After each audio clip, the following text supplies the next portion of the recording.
Hi, tribe. How y'all? It just cut in the middle. Anyways, hi, tribe. How y'all doing? Hope you're David well. You feeling swell. As y'all can tell, I am here. I fixated, bro. Stephanie's storytelling is so good that I can't help but watch all of this until the very end. Shit has been crazy so far. Shorty named Yura has been killing folks or attempted to kill folks. Richard in the hospital right now. I'm talking about like right now. Like he got bandages wrapped around his head. Gia over there confessing her love. Finally, like, oh my God, bro. How long did it take her? I guess for him to almost die. Like, and if y'all haven't watched any of this, you probably confused the hell. You probably even wondering, dang, why are you so invested, bro? You don't understand. you don't get it, and that's okay. You will when you go back and watch everything from the jump. You ain't even gotta watch my video. Watch hers. Her video is way better than my video, cause I'm just watching her video. She's actually like telling the, you know what I'm saying? I'm just reacting. I'm literally just the dude here, bro. I'm a nobody. I'm just some nigga watching some shit that me and the tribe are enjoying. Why you keep on cutting so you ain't grab your ward? Wow. That's how we starting a video off. Just pure defiance. Alright, bro, let's jump into this. Come on. Bada bing, bada bam. Welcome Hello, to the finale family. of this week's Bacon and Mystery, Bacon and Murder episode. This is the finale of Marry My Husband. I'm honestly kind of sad that it's over, but also so Verse happy 3. to finally figure out who the ends with Gia's fate. I need to know. God. So I need to I'm know going to too. give you guys a quick recap. Literally Gia, why our I'm here. girly pop main character, Doesn't dying gatekeep. in 2023 of terminal cancer. Did it Gia heal? finds out that her slimy, Weasley little husband, Michael, is sleeping with her best Weasley? friend, Stacy. No relation They to are Juan? waiting for Juan? Gia to die so that they can skip off into the sunset with her life insurance money. But instead of dying of cancer, Gia tries to confront them. Michael pushes her onto a glass coffee table. This is important. And she dies right then and there. But then Gia wakes up again in 2013 and she has a second chance at life to relive the past 10 years before she got cancer, Doctor Who before she daddy. was married to her husband Michael, before Michael cheats on her with her best friend Stacy. So she flips the script. This time, Gia is the master of her universe. She falls in love with her sexy office manager, Richard, who also secretly happens, of course, to be the company chairman's grandson, aka like 9 he's going to feet be the tall. next CEO of UNK Marketing or UNK, whatever the fork they do. Oh, God, Gia what did calls they off do? the engagement with Michael and makes Stacy, her best Hi, friend, Roger. super jealous. My fault. I So ain't mean to jealous not enough address you. that Stacy ends up marrying Michael. So now Gia's living her happily ever after with her new Tibber husband. But if only life were that fucking easy, okay? Oh, because her God. bestie, Mrs. Yang, ends up with the cheating deadbeat husband and the stomach cancer. So right now it seems like all the fate is being passed on to the good Mrs. Yang versus the Bad. bad best friend Stacy. Stacy is out for revenge against Yura, remember? Richard's ex-fiance who comes around to claim her Tibber back Almost for killed no Gia reason at and all. Richard. And she also tries to like kill Gia in the process. Yura literally What gets I'm Gia's saying. mom, Stacy's dad, and Stacy and Michael to all work for her to kill Gia. But when the white dump truck, because of course the car accident of doom is heading straight for Gia, Richard swerves in. I guess he tries to die. I guess he tries to die in front of Gia. And Gia's in the hospital waiting for him to wake up, and he does. And he says the words, "I love you." Those are his first words.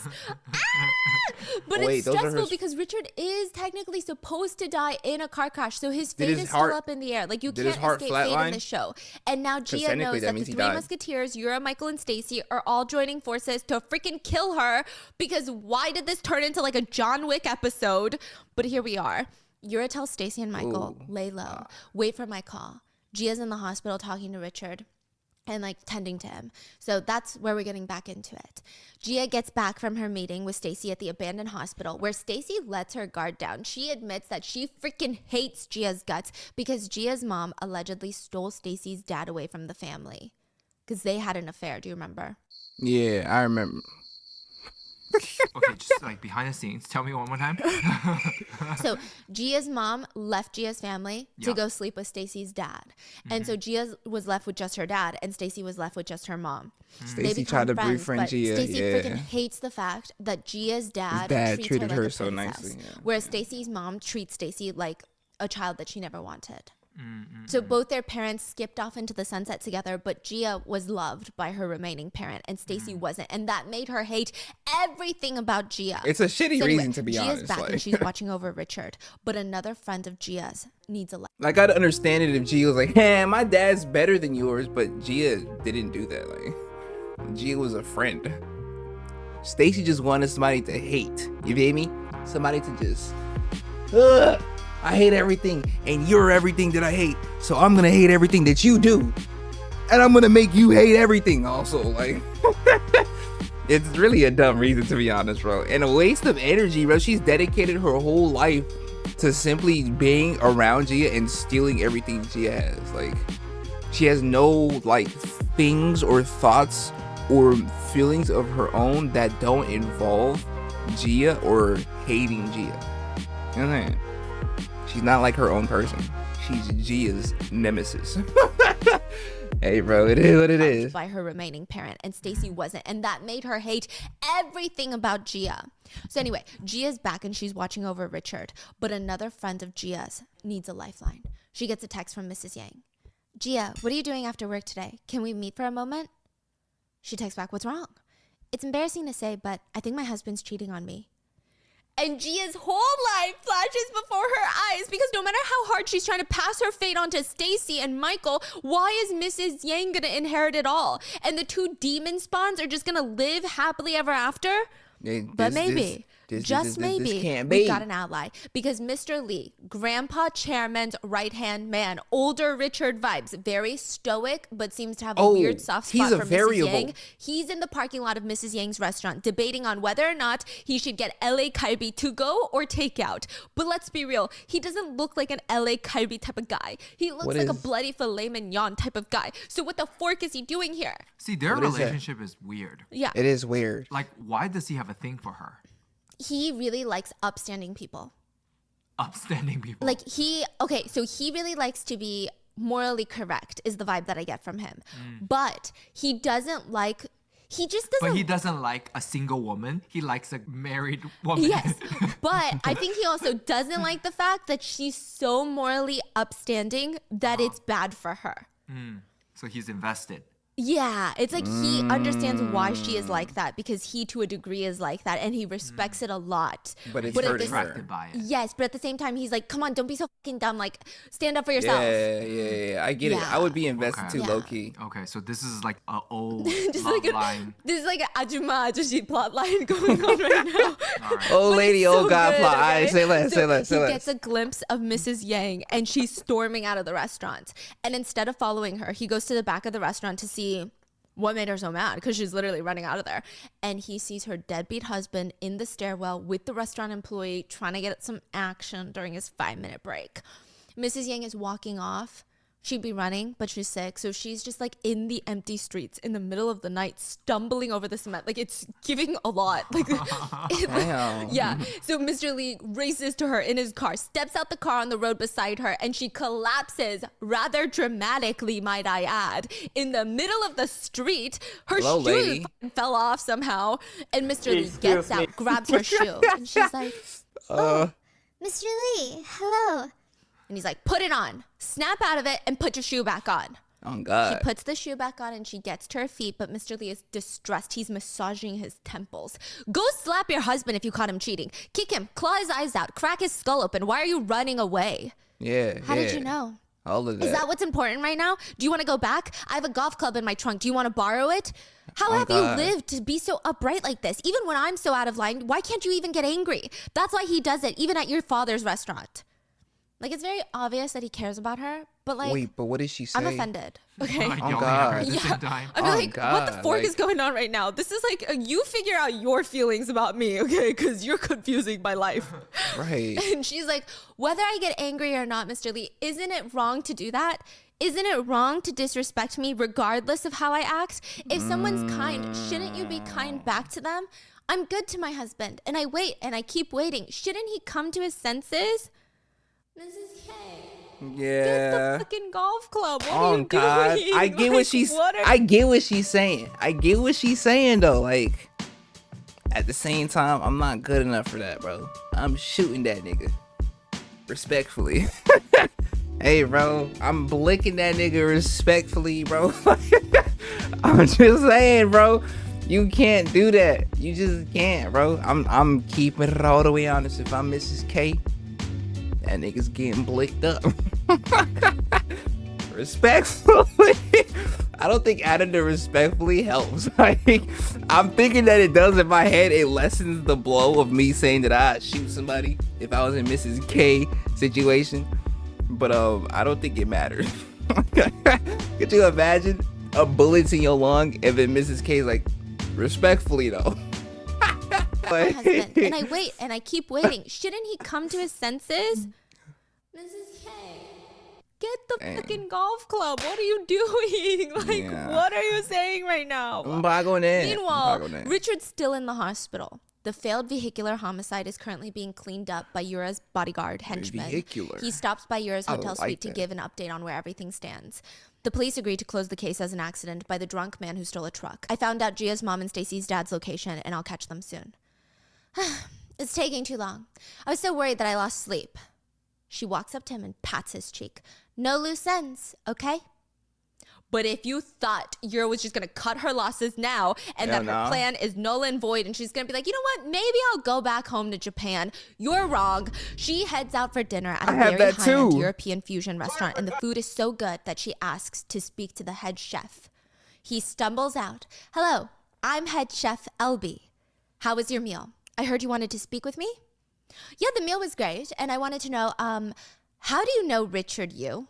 Wow. So now Yura's plan B is all in the works, and all Michael and Stacy can do is wait. Michael heads into the office the next day and he sees Richard's desk is empty and he throws his fist into the air like he wants to tussle, because remember, he found out this is the future CEO of the company, and he's forking around with Gia, who he didn't care about until now, and Gia's not dead, so it's pissing him off, okay? This thing of Michael, just so you know, Michael, even if Richard's comatose, he would rise up from the dead just to beat your ass one more time.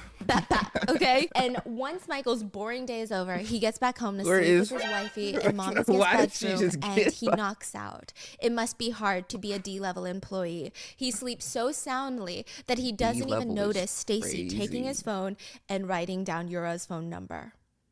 So now, that was the recap. That was the that was recap? Like new information plus a recap. Oh, God, that was new info. Richard wakes up and he's like, I love you, Gia. And he gets discharged from the hospital. Gia can finally take her man home, but he's holding a crutch with one arm, limping on the opposite leg, while his other arm is in a sling. And Gia is trying to get him to stop moving so fast, but he's like bulldozing his way in through his condo. He's forcing his coat off his back and he's walking way too fast. And Gia's like, the floor is slippery. Please be careful. Gia tries to help him with his coat, but he's an independent king. To survive, you must be both sexy and self-sufficient, okay? I mean, he's like, it's fine. You don't have to. And he like rips off his coat. She's like, I told you not to move.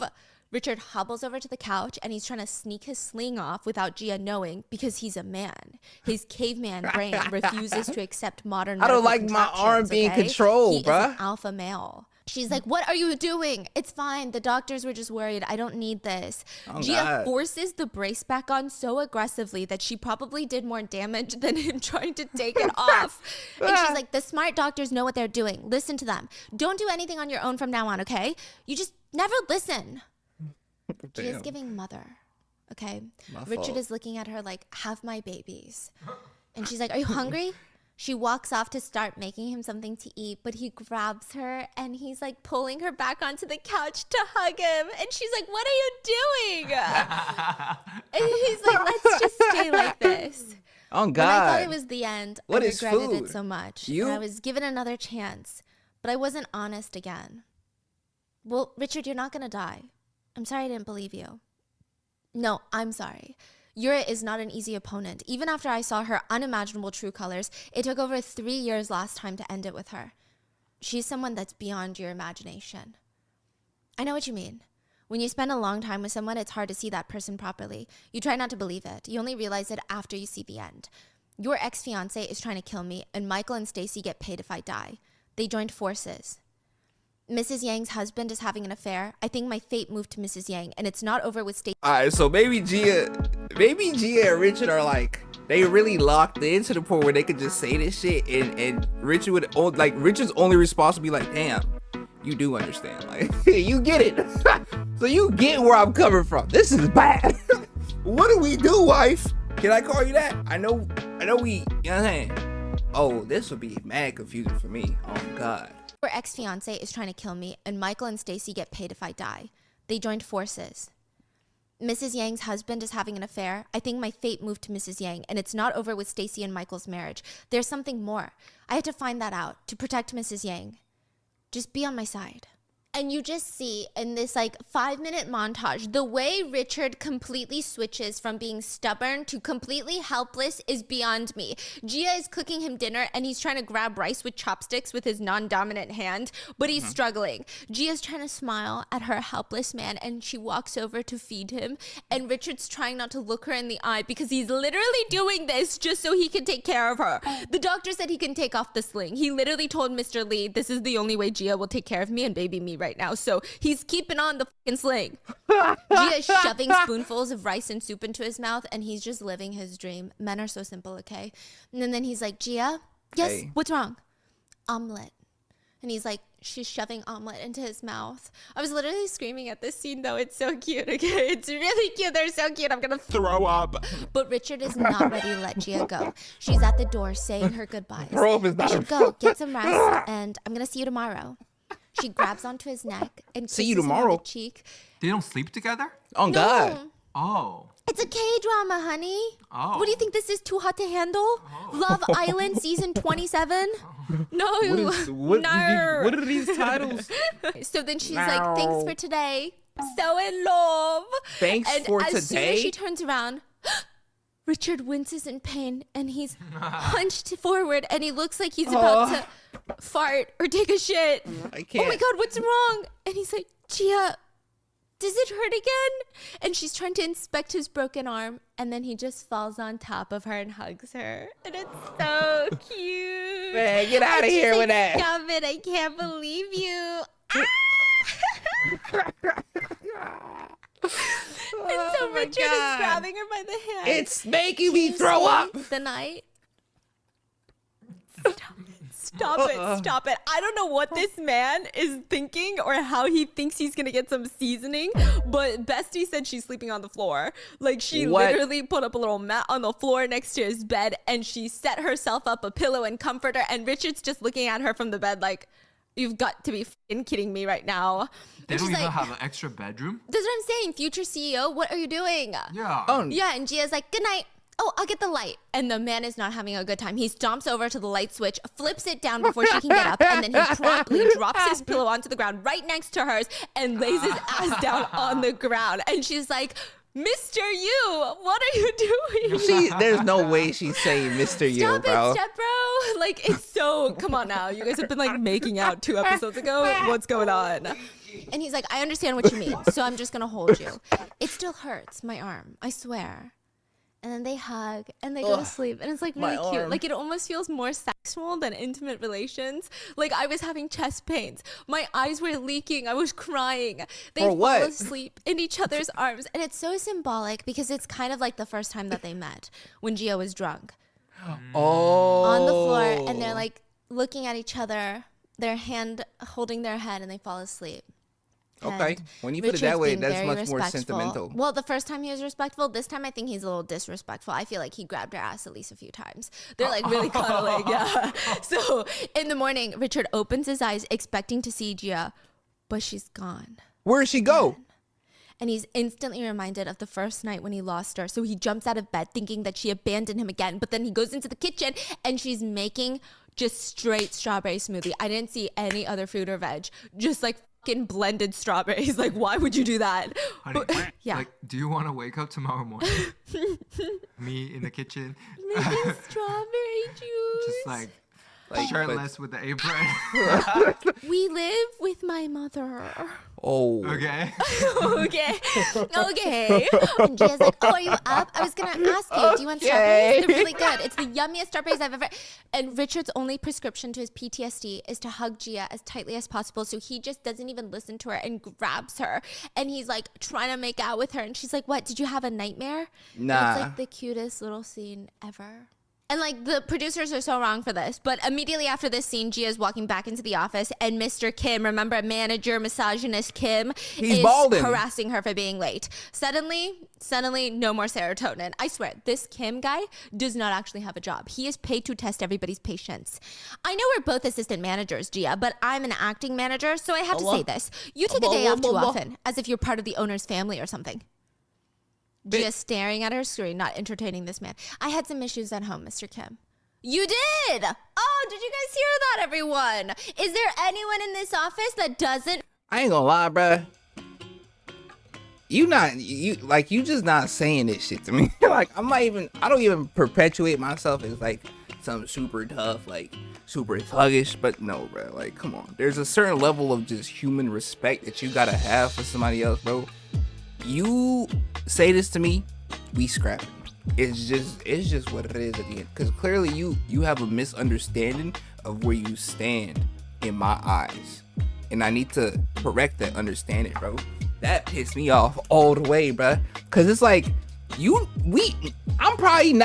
not on the same level as me, office-wise. And I hate to be that type of person. You not on the same level. But you not gonna disrespect me in front of all my coworkers like you want some, no, you got demoted, buddy. And your hairline is fading. Like, you lick, bro. Yeah, I haven't seen the show, but this nigga licks the chopsticks, picks up food, and then puts it on the other person's plate. He was on a date with Stacy. That's exactly who he did it to. I'm talking about he fully deep-throated them chopsticks, picked up that pork belly stew meat, and then put it on her plate. I ain't gonna lie, off that, I'm scrapping. You did not just do that. Oh God. I hate this nigga. Because there are people really like this though. Not like the chopstick licking thing. I don't know if that's true. That's crazy to me. That's just wild. But there are people who move like this in the workspace. I've seen it. I've experienced it. I've fought over. That's what I'm trying to say. Like, I fought over it, bro. On God. I hate him. To say with this, all my hate, you take a day off with too all my often, fiber. as if you're part of the owner's family or something. Just staring at her screen, not entertaining this man. I had some issues at home, Mr. Kim. You did? Oh, did you guys hear that, everyone? Is there anyone in this office that doesn't have issues at home? Basically, now that Mrs. Yang is on medical leave and Gia is tending to Richard, Mr. Kim is getting his ass a little too cozy in the old manager chair, and he thinks that his little micro-peen is big enough to be bossing people around, okay? But he's Micro-peen. not a manager. He's not. And at guess all. who's about to let him know? Standing behind him with a whole new fuck you vibe, because I don't know where she got this from suddenly, because she's trying to divorce her husband, is Mrs. Yang. Mrs. And she says, shall I help you then, Mr. Kim? Everyone is screaming, Mrs. Yang is back. They all crowd around her. Mrs. Yang, is it okay to work now? Are you sure you're okay? Great entrance. Meanwhile, Yura, not having a great time. The bodyguard lets her know. We found Stacy's dad and Gia's dad. They were scared, so they tried to hide. And hide they did. They're bunkered up in Busan in this like windowless bedroom. And even though they probably ran off with a duffel bag of money, old habits die hard because they're eating a bowl of spaghetti and drinking a couple of beers. And Stacy's dad picks up his phone to Gia's mom and shows her. It's Yura. 여보세요? Hello? It's hard to find you. Why did you hide? We're all in the same boat. Oh, no, it's not because we couldn't trust you, Yura. Miss Yura, you have to believe this. It's just we couldn't trust my daughter. Ooh. Just trust me now. I would never abandon my family. How about going to China for a while? Shanghai's beautiful. You could also have some fun in the water in Suzhou.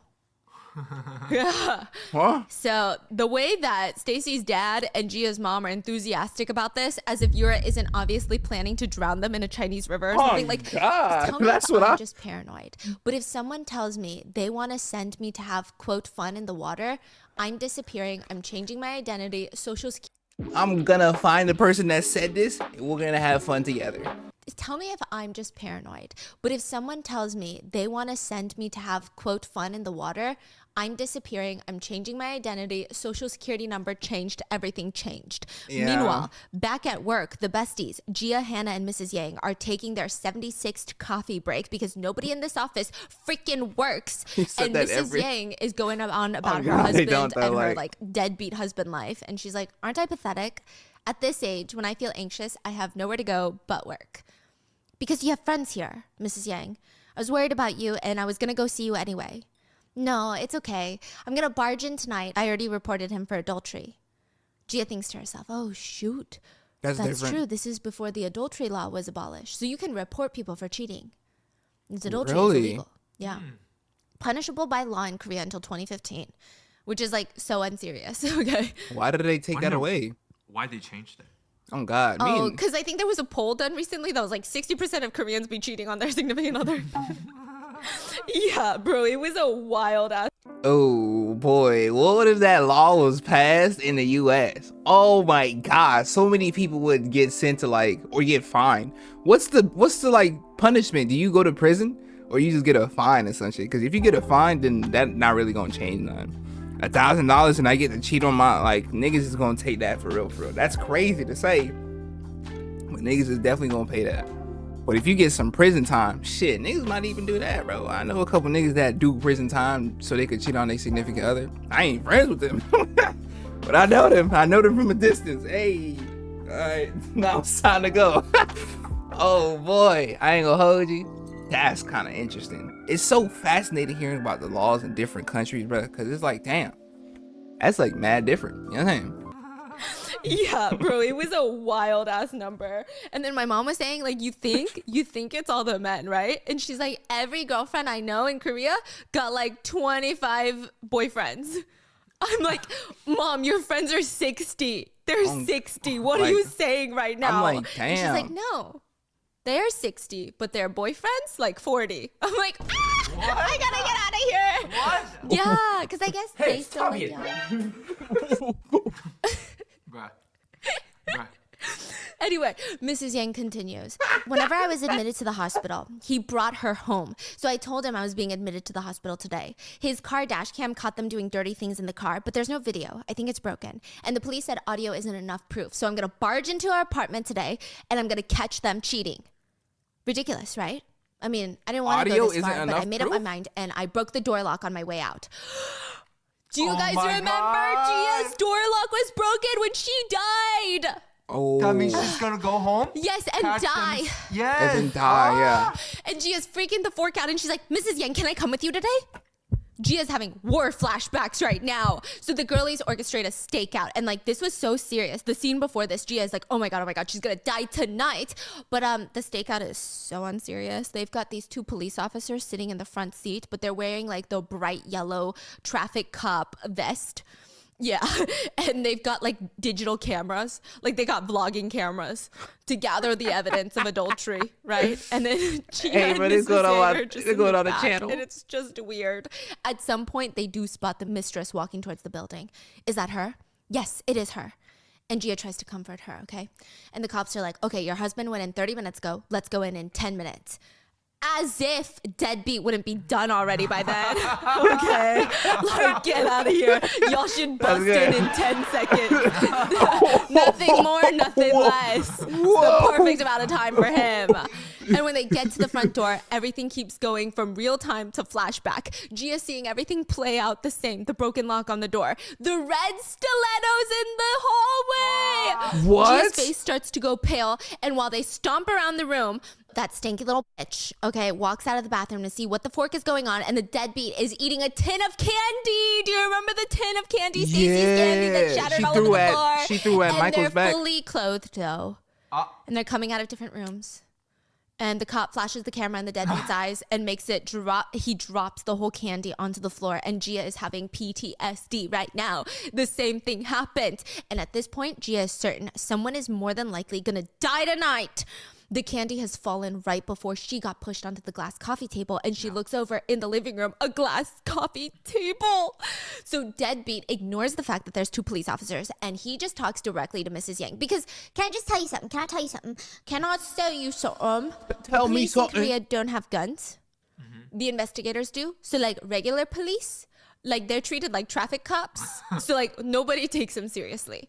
I wouldn't take a. That's Probably like worse than traffic cop. Though. Worse than traffic cops. I'm still Hey, bro. If you ain't got a gun, you're not arresting me. Oh my God. Hey, bro. Hey, and you know, if I committed a really bad crime, I'd turn myself in. Especially since I've developed this online persona. Folks gonna tell me, hey, Louis, you fucked up. And I'll be like, you know what? Nah, it's fine. But if you try to arrest me as a cop and you ain't got no weapon, nigga, back up. Don't touch me, bro. You can't enforce anything. You not gonna. What, you got a taser? That might work. I've been tased before.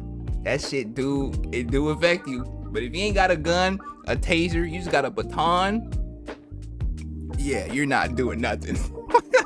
Knock your ass out and I'll leave. do. So like regular police, like they're treated like traffic cops. So like nobody takes them seriously. Teabag. Probably worse than traffic cop. Though. Worse than traffic cops. I'm still scared of traffic cops here. Yeah. But no, in Korea, it's like you don't even really acknowledge their presence. Oh, so that's damn. what Deadbeat is doing. Deadbeat is like, what? What is this, huh? What's going on? Hey, why are you here at this hour? Aren't you supposed to be at the hospital? Which is like a very interesting way to address your wife that lives there. When you just got caught with Why another you woman here? in the house. Yeah, in like front of 2 cops. exactly. And like, what is Gia doing here? I'd be like, what are you? Who are you? Right. But things start to click for Deadbeat and his little stinky. So she points to the dinner table full of Tupperware and starts to explain. He said you were in the hospital, Mrs. Yang. I came to give some side dishes. Maybe I was out of line. I see him at the restaurant often, so I considered him part of the family. Dang, she's quick. She's quick as Mrs. Yang shit. is watching her tell a bold-faced lie, and she just scoffs because she literally saw them making out, and she heard them doing it on the car dash cam. Remember the audio? She knows. Mrs. Yang is giving looks like a cinnamon roll, but can kill you. Like she looks angry, and the Looks Deadbeat is getting more like and a more cinnamon offended. roll. Yeah. Did you think I was cheating or something? Do you look down on me because I work for your dad? Mrs. Yang looks pissed, but also defeated, but also a little embarrassed. She wanted to bust in and catch him in the act. You two. What? Us two what? Huh? Forget it. Just leave, all of you. And he points at the side girl. Get out. Hey, you two, don't bring anything saying that you're worried anymore. Jesus, you're humiliating me now. The stinky bitch is bowing and apologizing as she walks out the door behind the 2 police officers who are also leaving. But Mrs. Yang is still standing there, and so is Gia. Gia is holding Mrs. Yang. Like she looks like she's ready to throw down. We gotta go. Let's leave this 99 nigga by pounds and himself. all. Yeah. And Deadbeat gets right in front of Gia's face. Get out. Back You your should go, stinky Gia. ass It's up. okay. I'll talk to him alone. No. Gia hesitates. So Deadbeat No. asks her again. What? You're not going to leave? But as Gia's scoping out the scene, she notices the coffee table made out of entirely glass, and she makes her decision. I'll leave. But before I go, she lets go of Mrs. Yang's arm, goes to the right corner of golf clubs, and she gets it and smashes the table. She keeps swinging and swinging. It smashes into like a million pieces. I don't know why she couldn't have just like moved it out the way. Nah, smashing it like Because like That I feel sends like a shattered message. glass is also dangerous. Yeah. But Oh, she yeah. just like has her own little moment smashing it, and She's they're all like, just problem solved. Fate eliminated. fate. I won. And I Mrs. did it. Yang is looking at her like, I didn't know she's that crazy. Like, I And also, am so that was confused my who I'm favorite- working with. what if that was Mrs. Yang's favorite coffee table, bro? Fate, I won. And Mrs. Yang is looking at her like, Just me or Roger I didn't dripped know out. she's that crazy. Like his little headgear. I'm so confused who I'm working with. What's going on? And when Gia's done, she points the club at Deadbeat like a sword and gives him one last warning. If you touch her, I'll make you pay. Ooh, I like Mrs. that. Yang is like, what the fuck is going like on? that. The Deadbeat is like, you're crazy. On But God. Girlie is a judo queen with a 9-iron, so are you really gonna act bold? No, he shuts up. The cops hear all the noise, they run back in, and they hold Gia back. She's not even doing anything, she's just whipping around the golf club. And Deadbeat, suddenly, he's angry because she's being held back. I'm gonna charge you with this. Isn't this property damage? This woman used the golf club. I And ain't Mrs. seen Yang, none. who has been quietly on the side trying to find the words, she finally snaps and she screams, "Stop it!" And she runs over to deadbeat husband. "You're so shameless. Are you happy you weren't caught? No, I know what you did in the car. What, you wonder how much insurance money you'll get if I die? That's what you said in the car. You laughed about it. God. Are you two even human? What? Our daughter sits in that car. Aren't you ashamed? You're a terrible person." The whole time the cops are standing there like a couple of extras. And they're like, oh. They're restraining Gia by like holding the edges of her jacket with the tips of their fingers. Like they're so fucking unreal right now. And the deadbeat is like, "What are you saying? You don't even have any proof. Hey, that's..." And Mrs. Yang slaps him hard across the face. But once that registers what the fork she just did, He gets he angry. shoves her. And Mrs. Yang falls exactly like Gia in slow motion and onto the shattered glass. If Gia hadn't broken the coffee table, Mrs. Yang would have died that day. Gia panics, literally sees her life flash before her eyes, runs over to Mrs. Yang, and she's screaming, "You crazy fucking bastard!" And the cops suddenly remember, oh my God, assault is illegal. So they grab Gia and they Like, grab come on. deadbeat and they take them all away. And it's like a whole No wonder y'all freaking useless. thing, okay? Anyway, Gia and Mrs. Yang are at the police station and Richard and Mr. Lee rush in, and it's like a Wattpad. It's like a Wattpad Why is moment. Mr. Lee everywhere? Like, He's why on is his he even Richard called? Daddy shit. Like, That's what I'm saying. You are not even. Oh, he's UNK's he's attorney. you and I was gonna say he's like really close to. But like true, he's everywhere, and I don't know why. Like I didn't know Yeah. attorneys were that busy, you know? Like, do they really have to be everywhere busy? No. I thought they just stay in No. the office. Like, I thought Attorneys are never available. They're never. Attorneys, especially company attorneys, I only know this because my sister has an attorney, but she has like a retained attorney. So for a big company like that, bro, that attorney probably like only has to worry about that company's cases. So other than that, bro, they probably not doing shit. This nigga Mr. Lee is just infatuated with Mrs. Wang, bro. Miss Wang, actually, because she's divorced. I thought attorneys are never available. They're never Also that, available, like, bro. also that. Yeah, because they're doing this shit. They're bailing their girlies out of jail. Richard's like, Stalking "Are you okay, folks. Gia?" So both men escort their respective ladies out of the police station, and Gia reminds Mrs. He was Yang, gonna say "I'll come office. back tomorrow after work. Don't do anything until then." Thanks, Gia, but it's my business, so I can handle it myself. I realized earlier, I don't think he's gonna break up that easily, so I guess I'm gonna need to find a divorce attorney. Gia's panicking. "No, don't ever meet him alone. Just call me. I'm gonna come." Oh, Why are you God. saying such strange things? You're acting very weird tonight, Gia. Just I mean, I guess trust if me. somebody smashed lady. my living room furniture out of nowhere with a golf club after I caught my husband cheating, I'd be like, whoa, like that's not even your husband, boo boo. Like I should be doing that. But would And you? Gia's like, I know that, but you wouldn't. Would that not? Would you be thrown off by that? Of course, right? But would you stop being my friend? Because I can't tell you the full story, but you just can't. You can't meet this person alone. He pushed you, like. I mean, I guess if somebody smashed my living room furniture out of nowhere with a golf club after I caught my husband cheating, I'd be like, whoa, is like true. that's not even your husband, boo boo. Like I should be doing that. And Gia's like, I know that, but you would have gotten really hurt if it wasn't for me earlier. Just do as I say, just this once, please. And then Daddy Lee cuts in with his hands in his pockets. He honestly never takes a break from mewing. Like the men in this series, they just be fucking mewing. You know what I tried is? mewing, It's like I the look- model face. Like the men. That's the men model face. He be doing that the whole series, okay? And he's like, "I'll be by your side. You said you need a lawyer. You can talk to me." Ugh. Gia hesitates, but Richard reassures her. We can trust him. Don't worry. He always do as he says. Real nigga. Now, back at Richard's place, Gia looks at him confused. "My fate is going to someone else. I don't think it's a coincidence. If the stress from her indifferent husband caused her cancer, where did the fate of her being killed by him come from? The broken door lock, the red high heels, the candy tin, husband having an affair with someone else. Are those scumbags after the insurance money?" That's what she's... Jackpot. Mrs. Yang didn't tell Gia, but she heard the audio from the black box that her deadbeat husband literally says, "I'll take care of you when my wife dies with the insurance money." And Gia's like, "I know what I have to do, Richard. I have to seduce Michael. What? Because Michael must have an affair and he needs to not care if his wife dies." And speaking of the original asshat, Michael's already halfway there. He's spending every waking moment with Yura as if he's her emotional support dog while he's completely ignoring his wife, Stacy. When he sees his phone ring, he silences all calls coming from Stacy Jung-jia's friend. That's the caller ID for his wife. Stacy Jung-jia's friend. He never changed it. His What? wife's caller ID Yeah, it's is Stacy. Gia's friend. Gia's friend. No, yeah, I mean, hell? it's like really dumb though to leave that as her caller ID and then to ignore her phone calls from a woman that you know is mentally unstable and ready to, I don't know, commit all the degrees of homicide. Anyway, back Jesus, to bro. Gia's plan. Gia's like, no, I have to make Michael think that he needs to kill her. I know it's going to upset you, but I have to do it. If I don't give the fate of being killed by a cheating husband to Stacy, Mrs. Yang is going to die. Can I do this? I love it. These K-dramas. I know. And Richard looks out his window like the true Chaebol daddy in distress, but he finally gives in because the way she's asking, can I do this, is like so PTSD trauma. Like, you don't need a man's permission. You do whatever you want. Oh, And so God, Richard, he that's- hates this yeah. idea, but he sits down. Okay, do whatever you want. I will help you.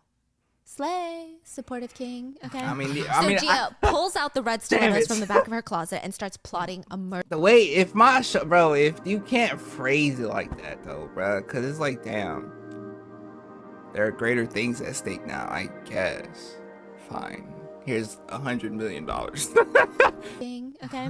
So Gia pulls out the red stilettos from the back of her closet and starts plotting a murder, literally. She walks into work with Richard the next day wearing those red heels that will inevitably save Mrs. Yang's life. Hopefully. Richard immediately gets to work. He makes his one appearance for the day by walking over to the newest member of the marketing team 1 and giving him the lead on the meal kit project. Michael's seeing all of this play out, and he sees Gia visibly upset at the decision. Because that's her project. That's been her baby. Who's this new kid? Why is he getting it? And Michael also sees Gia jump up from her seat to confront Richard in the stairwell. So Michael goes to listen, and Gia's screaming, "This isn't right, Mr. Yu. You chose money over me, Gia. Did you not see this coming? You can't have it both ways. Fine, I'll find a new job. In return, let me finish the meal kit project. This project belongs to Mrs. Yang and me. It belongs to the company, Gia. Sir, don't let personal matter. I gave you the meal kit project because of my personal feelings towards you. I don't want to see your face anymore, so take the day off. And resigning would be better." Who's saying this? Richard. Richard. To Gia. It's the little game. I know they Richard play. is acting, but he was too good. Like I would cry. Anyway, it works. Michael's been sitting there listening to your it all play idea, out, and though, he's like, like- wait a freaking, it makes sense. It makes so much sense. He goes into the break room, and his job duties include wrapping company welcome gifts. So he's doing that. Yeah, he got demoted What? heavily, and he's thinking Oh out my loud because he God. has to think out loud to grasp concepts that are a little too complicated. So the money, because remember they found out that Gia has $80 million of real estate in her name.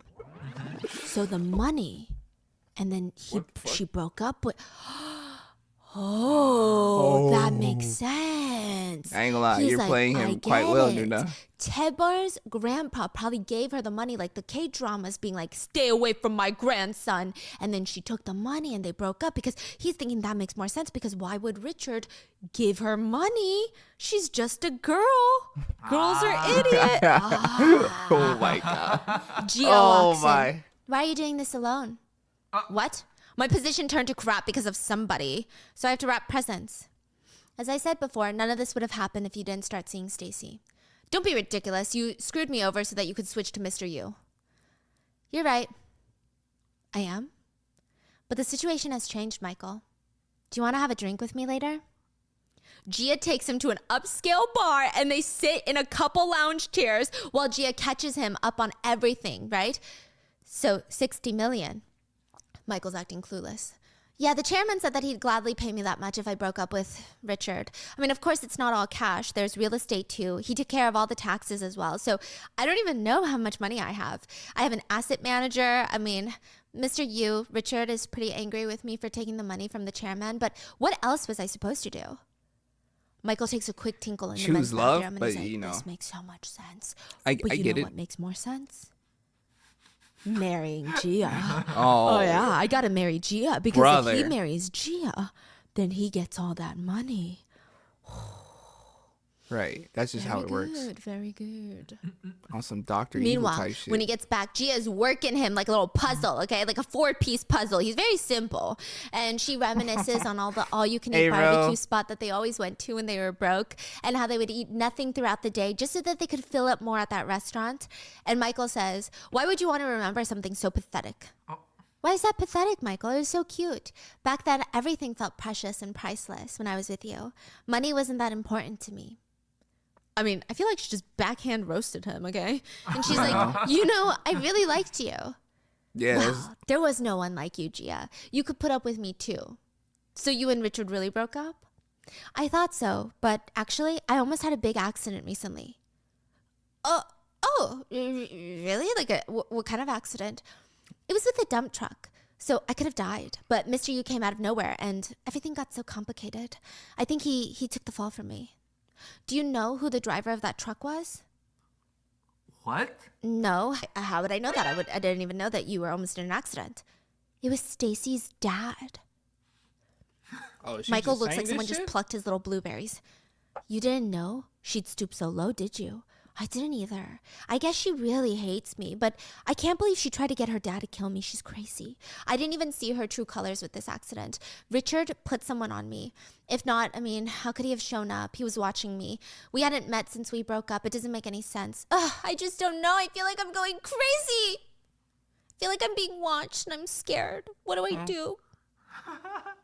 I don't know, Noona. So you haven't come to work because Hey, don't look it at was me like because that. I of don't me. I like couldn't just leave Richard.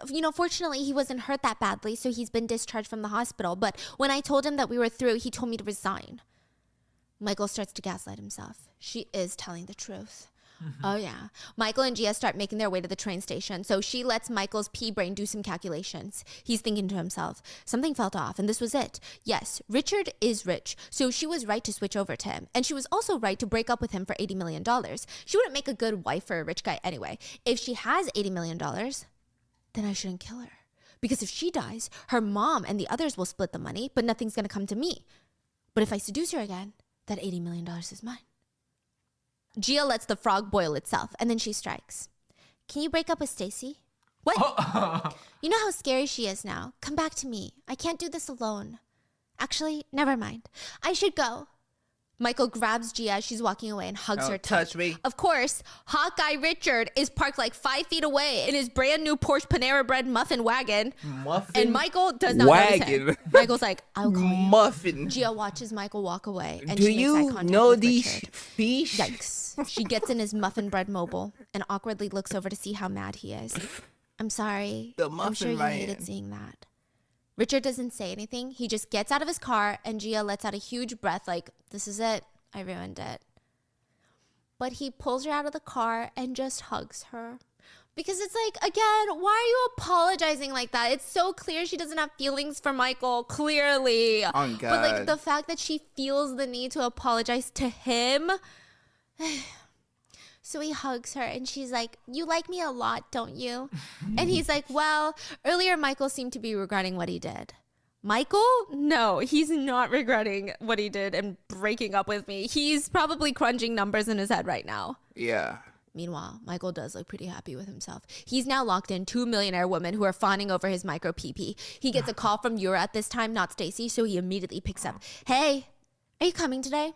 I was just about to call. I think things are going to get easier. I just met with Gia Kang. She has no idea that I was involved. So you just have to take care of Gia's mom and Stacy's dad, and then she'll come to me with $80 million, and then you can get UNK or Richard Yu. Do whatever you want with him. We'll become each other's support forever. I get to marry Gia, you get to marry Richard.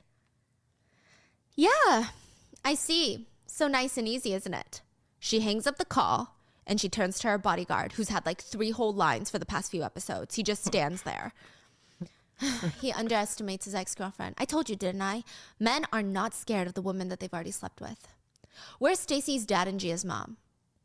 Apparently, living their best lives. They're still in that same bunker bedroom. What? What you mean men are not scared of women? That I'm terrified. I'm terrified of the women. They've all been scary ass women. Just because I've slept with them don't mean that like I'm safe now. Hell no. Anything could happen. I think I'm relatively safe because I don't talk to them anymore. But like that don't mean that they're not scary. women are scary, bro. Come on, like there's no like, cause it's their unpredictability. I can deal with niggas, you know what I'm saying? Niggas is easy to deal with, like, and I'm not saying that they real simple or anything. Nah, I don't think niggas is simple at all, but I'm a nigga. I'm a dude. I get dudes. Last time I checked, where the rest of that sentence just fled from me. The rest of that sentence left, bro. Point is, nah, I ain't letting my guard down. He underestimates his ex-girlfriend. I told you, didn't I?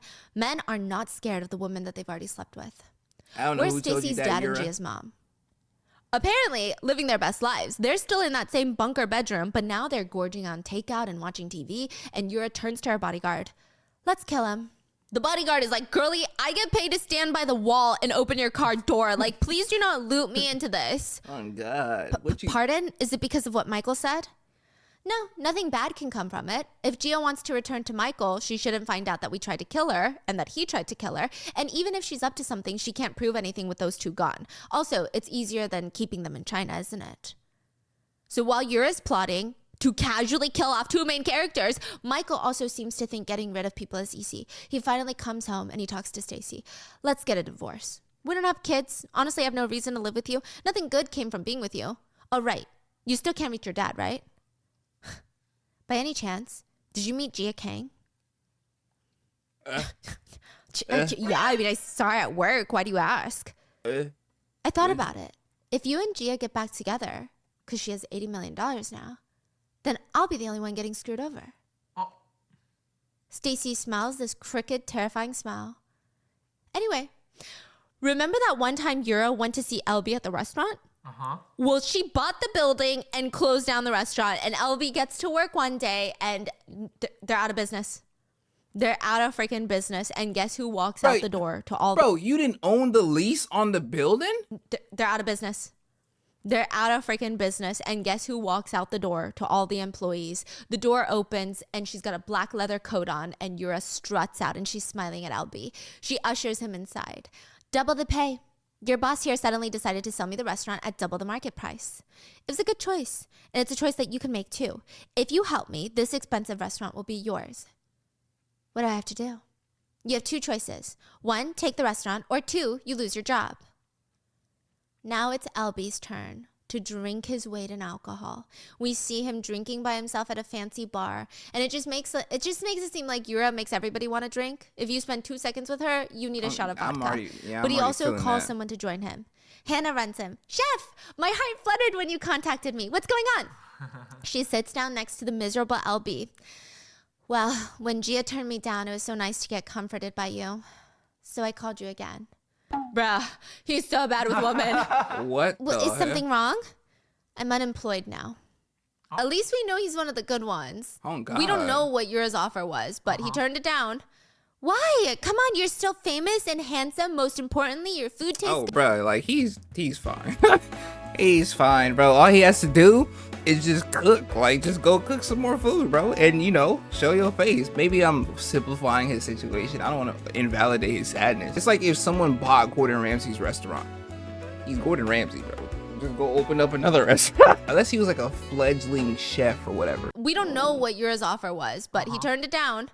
Why? Come on, you're still famous and handsome. Most importantly, your food tastes good. So you might be unemployed for a second, but the industry's small. The restaurant suddenly closed, so all the gossipers will talk about me.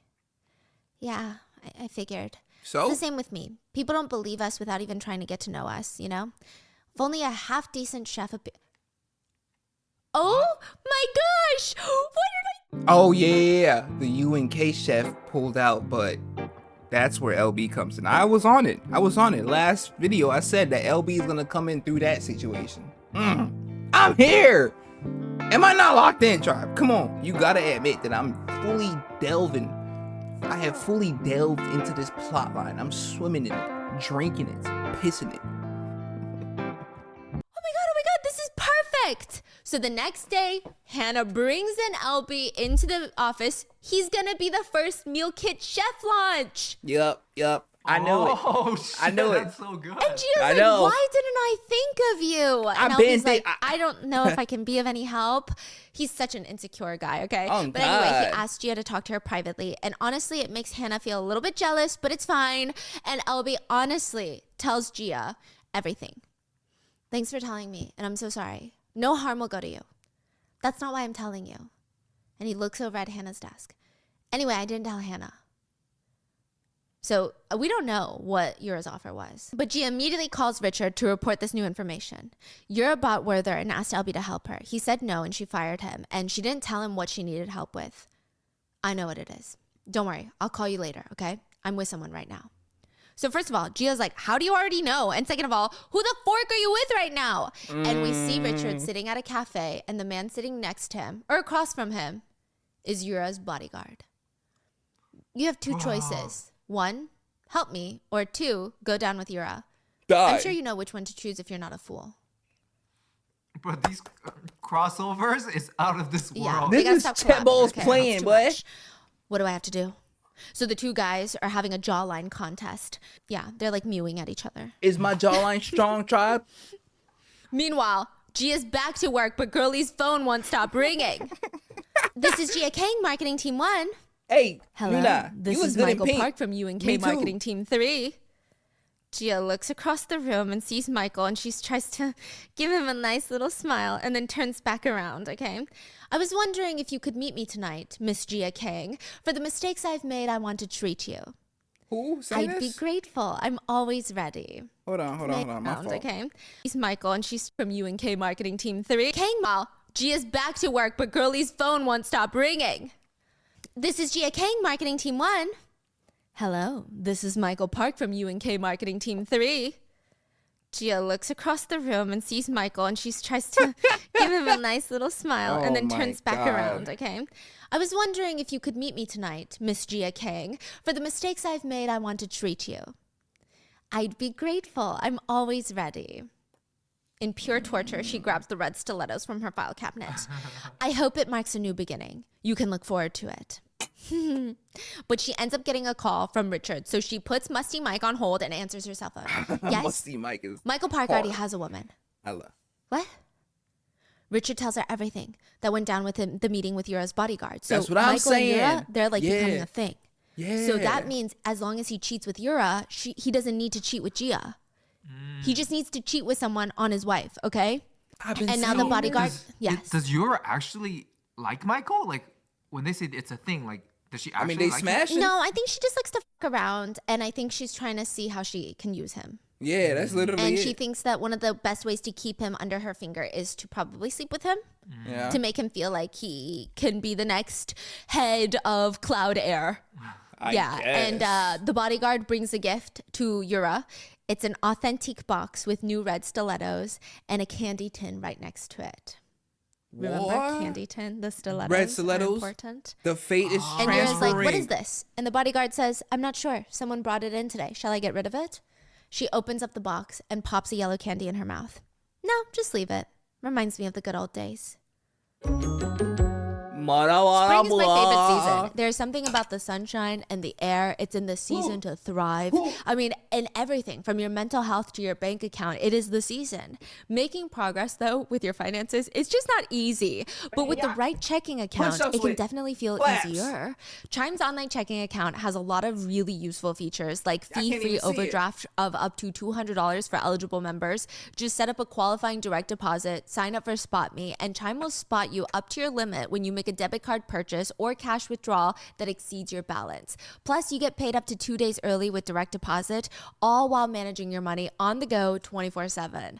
Chime has no monthly minimum balance or overdraft fees, and there are no fees for accessing one of the 60,000 Chime-friendly ATMs. You can use the Chime app to find the nearest ATM, and you can easily use Chime to even wire money to your friends, even if they're not Chime users, which they should be.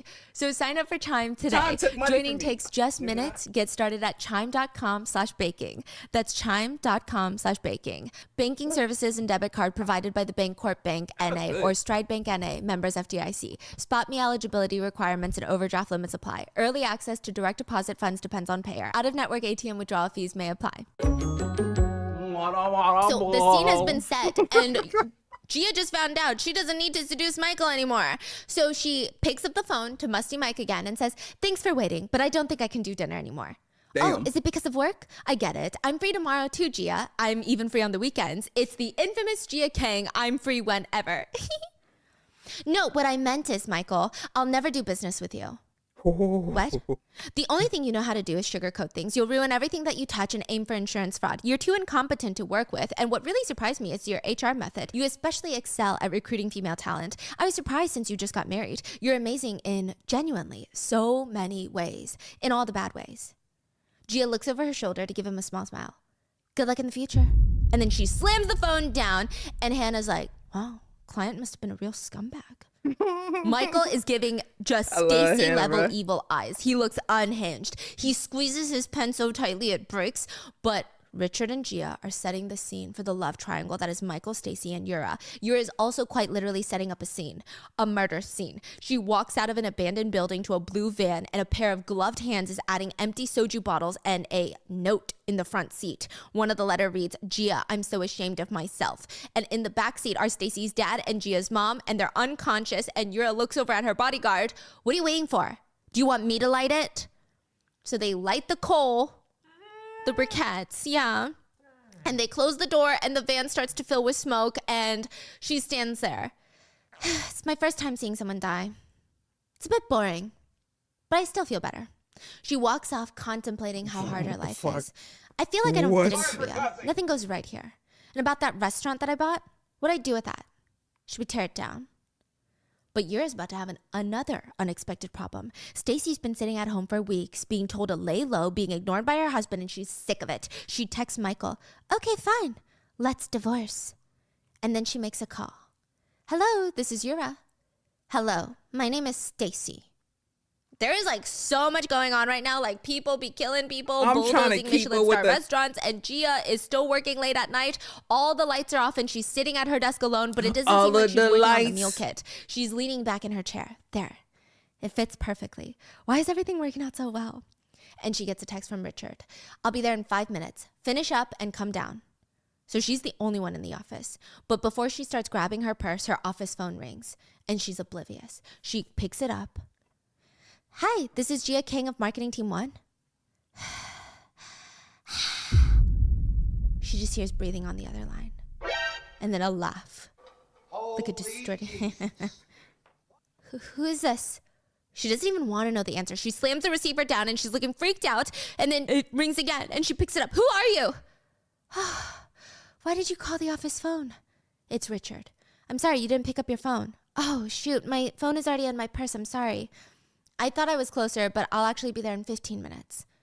But behind her, we see a shadow of a person rushing through one doorway to the next, and she starts hearing thumping. And Gia starts walking towards the noise. Like, why? She reaches the break room, and it's just water dripping from the sink. Okay, that's weird. Nah, bro. Oh my God, this is bad. This is bad. I'm talking about like, I don't even know. I don't even have like a bad. This is more like, who's there? That ass. Like, come on, bro. Why are they doing this? I don't like this. She reaches the break room and it's just water dripping from the sink. And water was not making that sound. She turns it off and then the lights shut off and she rushes over to her desk to grab her things when she hears Michael's voice, "Gia Kang." And he chases her around in the freaking office and she's like hiding behind the cubicles. It's so dark. There's no lights on. And for some fucking reason, she doesn't take off her stilettos and use it as like a weapon because she's still got to look good in all these scenes. And he's like laughing maniacally and he's just taunting her. You should have known your place. That's the problem with women. Was it fun messing with me? And then he reaches for her. He finds her hiding behind a cubicle and then he grabs her and slams her up against the wall. You've got a strong stomach.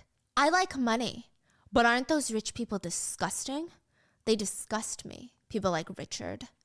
And he's screaming, "How dare you mess with me? Let go of me. Let go." What? Are you scared? Why did you make a mockery out of me, huh, Gia? I really wanted to go back to you. I wanted to try hard this time to make it work. You tried to kill me. You tricked me, Gia. You treated me like crap. Oh my Michael God. could kill her right now, but Gia's not going to beg. He killed her once, but this time she's not scared. You can kill others, but your life's that precious, huh, Michael? I thought about how to pay you back. I could just give Stacy to you, but how do I send you to hell? What? Hell? Yeah. Do you want to die? He holds up his hand to slap her, but she starts laughing. This is it, huh? Kill me, but make sure to kill me for sure this time, or I will kill you. Michael backs off for a second, and then he grabs Gia's throat with both hands, and he starts screaming, die! You want me to kill you? So I will die! And Gia starts laughing. Are you laughing? Just die! And then she's like, kill me! And he's gripping her neck tighter and tighter, and honestly, it's like a lot, because you can literally hear him squeezing tighter like a rubber band about to snap, and you can like hear her. It's a lot!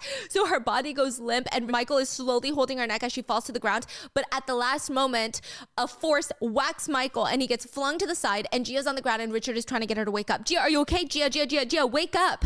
Michael gets up slowly. You disgusting bastard. And in the end, Gia's laying on the cold, hard office floor, and her last thoughts are, was I destined to die in Michael's hands? Hell no. And that's the end. No, I'm just Of kidding. what? That's the end of the episode. Okay, Michael gets back. No, we don't play these games. No, not when your storytelling literally has me not breathing, bro. Michael gets up slowly. You disgusting bastard. And in the end, Gia's laying on the cold, hard office floor, and her last thoughts are, was I destined to die in Michael's hands? And that's the end. No, I'm just kidding. That's the end of the episode. Okay, Michael gets back on his feet, tries to attack Richard, but he gets one punch in before Richard grabs him like a potato sack, lifts him to his feet, flips him over onto the office desk, and with his broken hand, he starts pummeling Michael's face. He slams him around so hard, like, because, you know, the car accident, he has a bandaged hand. You can see the blood seeping out again. Yeah. Meanwhile, on a less violent note, Mr. Lee is driving Mrs. Yang home from a meeting with the divorce attorney and all of that. You know, he's got the 3 S's. I thought he's the attorney. Yeah, he is. Yeah. But like, I think he's got like a whole team. Oh, okay. Yeah. He's the He's 3 like the S's lead. that she needed. Single, stable job, sexy, right? And then he's like, tell me again. I won't answer my husband's calls. And if he comes to the house, I won't answer the door and I'll call you right away. Honestly, it's giving father. It's giving girl dad. Like, he's kind of cute the way he's so protective. Mr. Lee, thank you for driving me to the hospital every time like this, but you don't have to thank me for that. It's work for me. I get paid a lot of money from UNK and I do what my employer wants. That is all. I do not do this for you.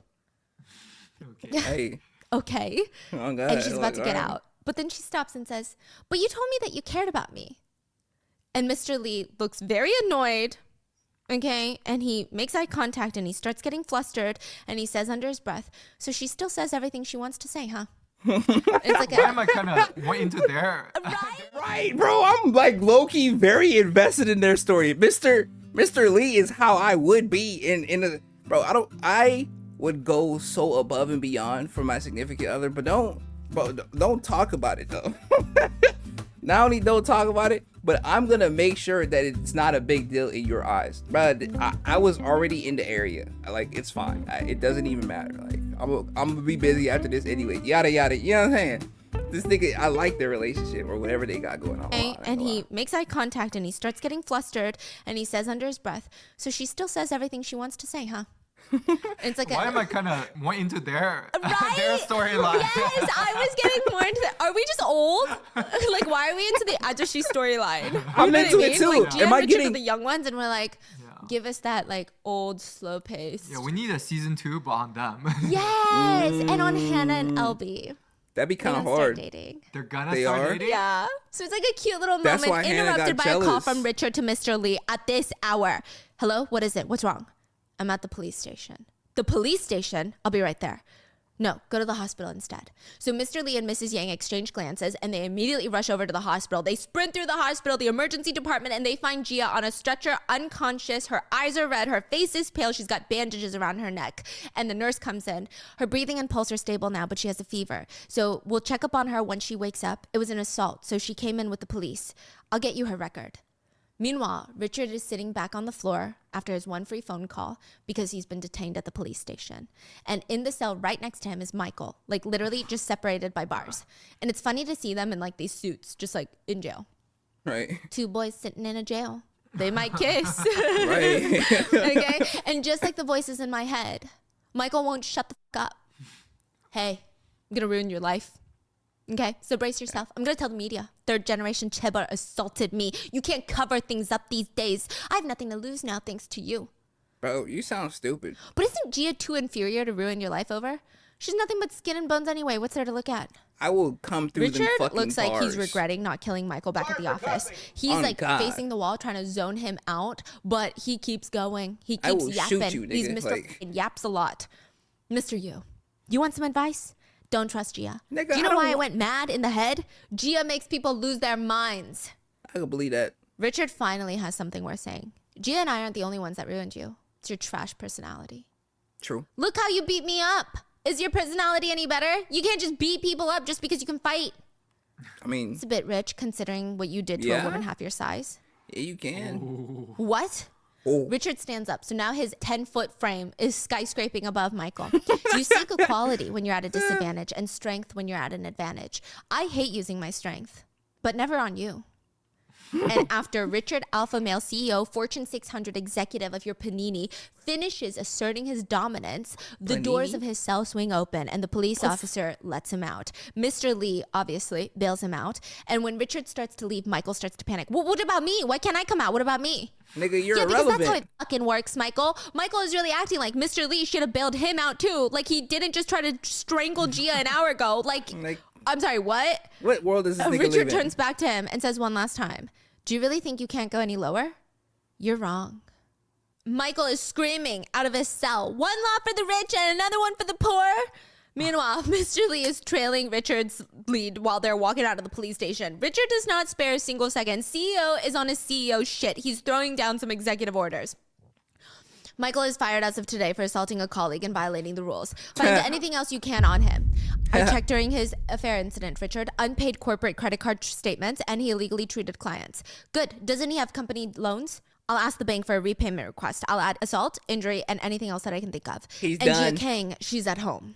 She's Richard done. looks I alarmed, mean, he's like done. she should still be in the hospital. Right. It's what she wanted, sir. I happened to be with Mrs. Yang, so I left Mrs. Yang with her, but she doesn't look too good. We should go You there said there now. was a debt that Michael hasn't paid off, right? Put some pressure on that, or buy the bonds. I'll look into it.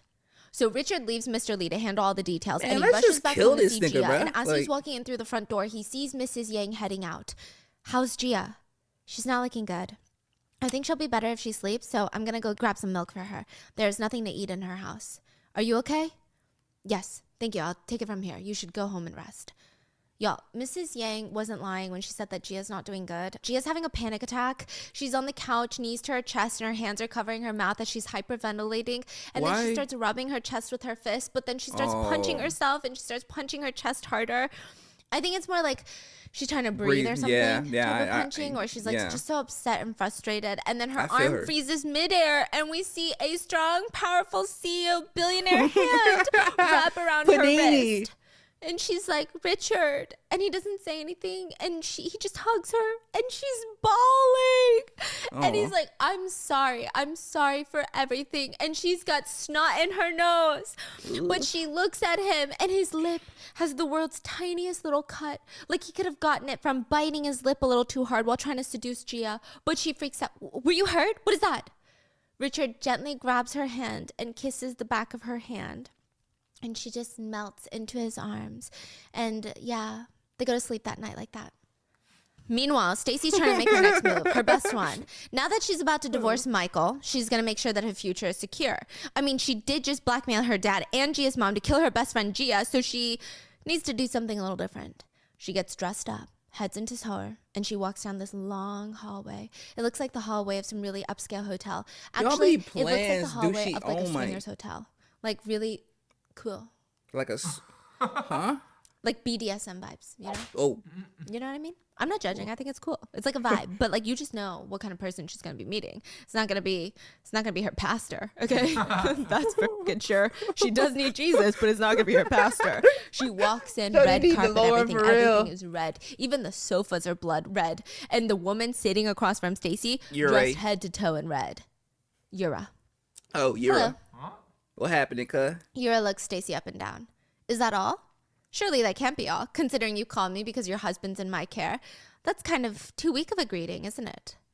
But Stacy's not about to waste time. She's an efficient girlie. She pulls out her phone from her purse, places it on the table, and presses play. Stacy has recorded the conversation that Yura had with Stacy's dad while they planned to hide the truck that they were trying to crash Gia into.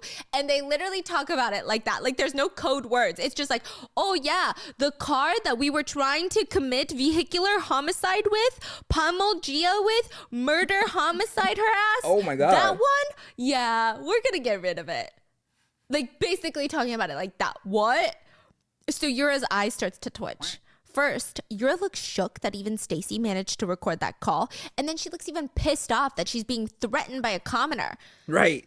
It might also be the fact that Yura killed Stacy's parents after this phone call, but like I digress, okay?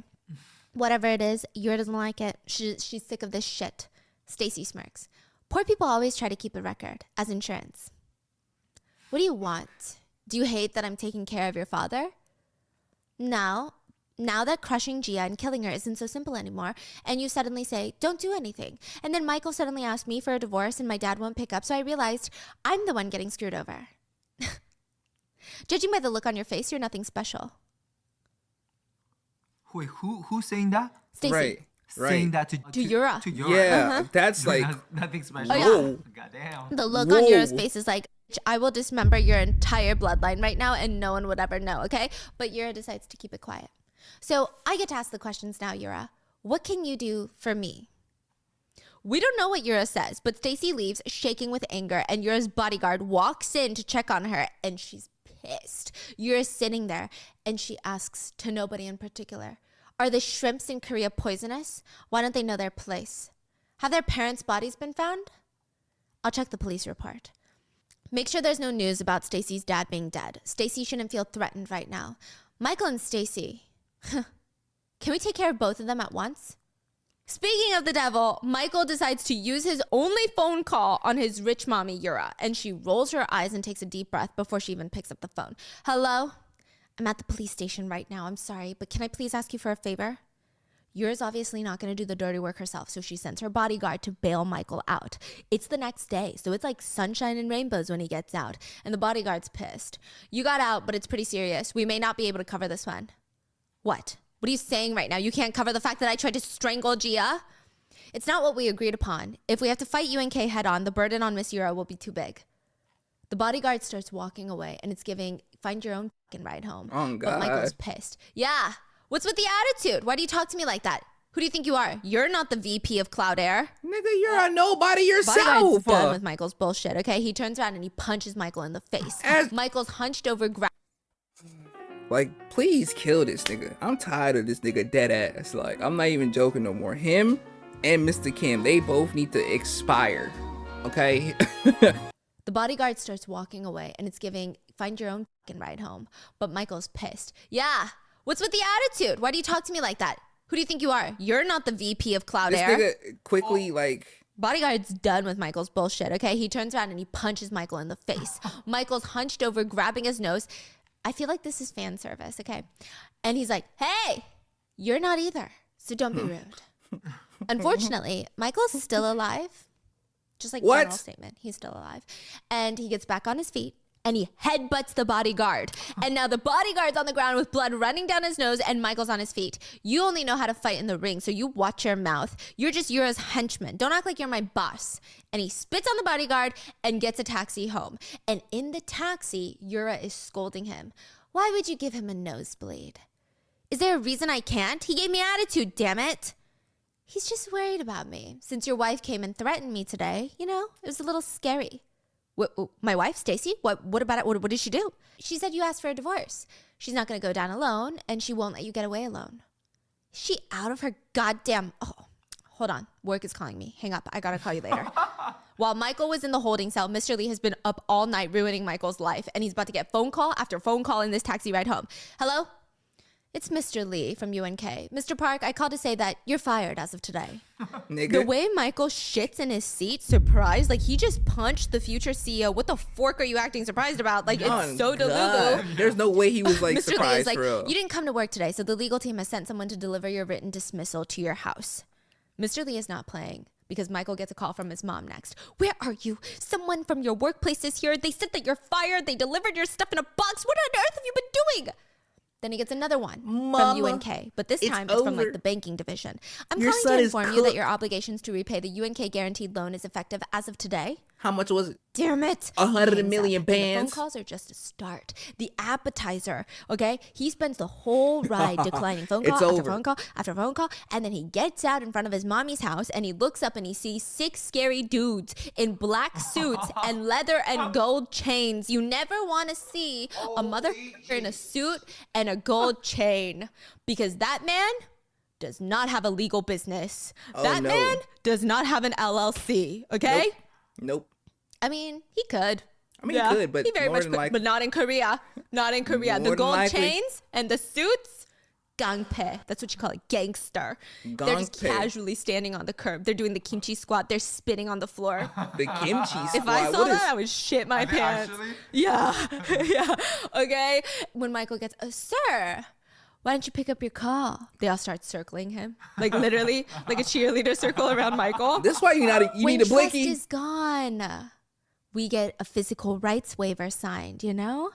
They walk straight up to Michael's face, and the leader presses his finger into Michael's chest. Don't For touch those who me. don't pay back money, everyone, which hole do we poke to get money back?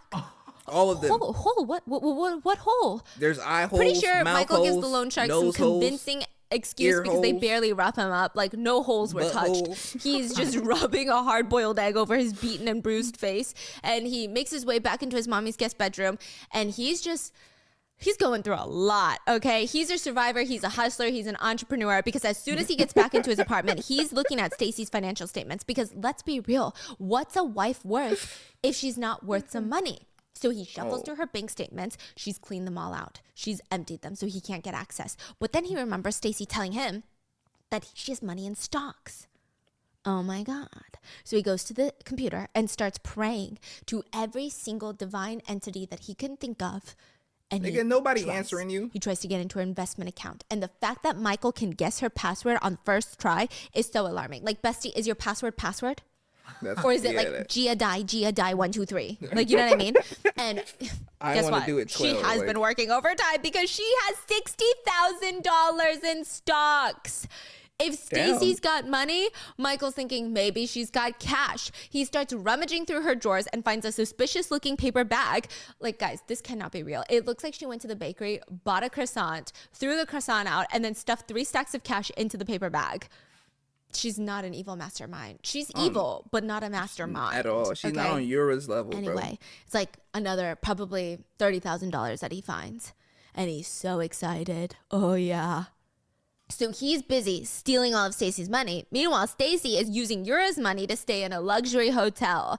And while Stacy's taking a 5-star hotel bath shower, she gets a phone call. So she rushes out the door because she's just acquired a very important date. She heads over to the vintage style bar, the same one that Gia took Michael to the other night for drinks.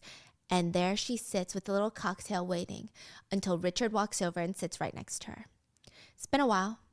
Stacy's trying to serve up that sweet, innocent Stacy special. Richard doesn't even smile at her. I was surprised to get your call. Shut your It's so nice to stupid see you after ass so up. long. I don't give a Stacy damn thinks she's about to steal you. Gia's man, but Richard Nigga. is just here to practice his acting skills. He waves off the bartender and turns back to Stacy. Have you been well? Yes, I have. Cap. He stares at her. To be honest, I'm not doing that well, actually. Michael and I are getting a divorce. I left the house yesterday, and I'm staying in the hotel upstairs. Oh, I think God. I'm just going to take it easy for a minute. It must be the karma. I was blinded by love, and I betrayed my only best friend, my other half. In the end. Anyway, Ew. I'm single now. Well, I guess the divorce news makes this easier to say. And he turns to her. Did you try to kill Gia? Oh, Stacy's smile drops. You can see her entire facial expressions change, even only through her mouth, okay? She's got the look of a predator about to become prey, and she's about to attack. But Richard says something Stacy would have never guessed. I would have done the same thing. I know Gia and Michael are seeing each other again. Are they really seeing each other again? Excuse me. Stacy doesn't sound that shocked, but she looks like half of her face is about to start twitching. Let's charge them with adultery. I'll let you know when and where to go. Stacy, if you want, I'll get you the best lawyer too. You can just fulfill your role as his legal spouse. Why? Because it's not fair. Isn't your life ruined because of Michael? If you divorce, you won't be rewarded for your work at the company. You'll be left with nothing. That's true. For me. But what do you gain from this? I want her back. I like Gia. so I hate that she's with him. I'm gonna make her come back to me. So help me. Stacy's lip twitches. She hates that Taebar wants to be with Gia. Even if Gia cheats on him, he still wants to be with her, okay? And she looks like a dog that you just would not want that close to you. Like, but he's friendly. Yeah, or she. yeah. And she's just trying to fix the evil snarl from her face, and she fake smiles. Can I ask you something? Why do you hate me so much? Because you're selfish. Right. There are those who bite people around them, and you're that type, so I hate you. Yeah. Damn. Literally. But you don't even know me that well. You don't trust anyone, do you? That's because you're not trustworthy. You think everyone's just like you, so you can't trust them. If you feel that way, what makes you think that we should be on the same team? Didn't you ask me why I hated you? I never said I couldn't work with you. Let me know what you decide. And Richard leaves Stacy shook at the bar. Like, girly is literally shaking. Like, do you need a Xanax? I get it, though. Because every time Stacy thinks she's doing something, she goes 3 steps Shutting out them backwards. perks, And Noona. she seems like she's in a trance. She gets back to her hotel room, and she's slamming her fist against the wall. Percocet 30. And she's screaming, why? Why does everybody want Gia? Oh yeah, Shorty is definitely off Meanwhile, that perk Richard goes 10, home but to Gia. It went well.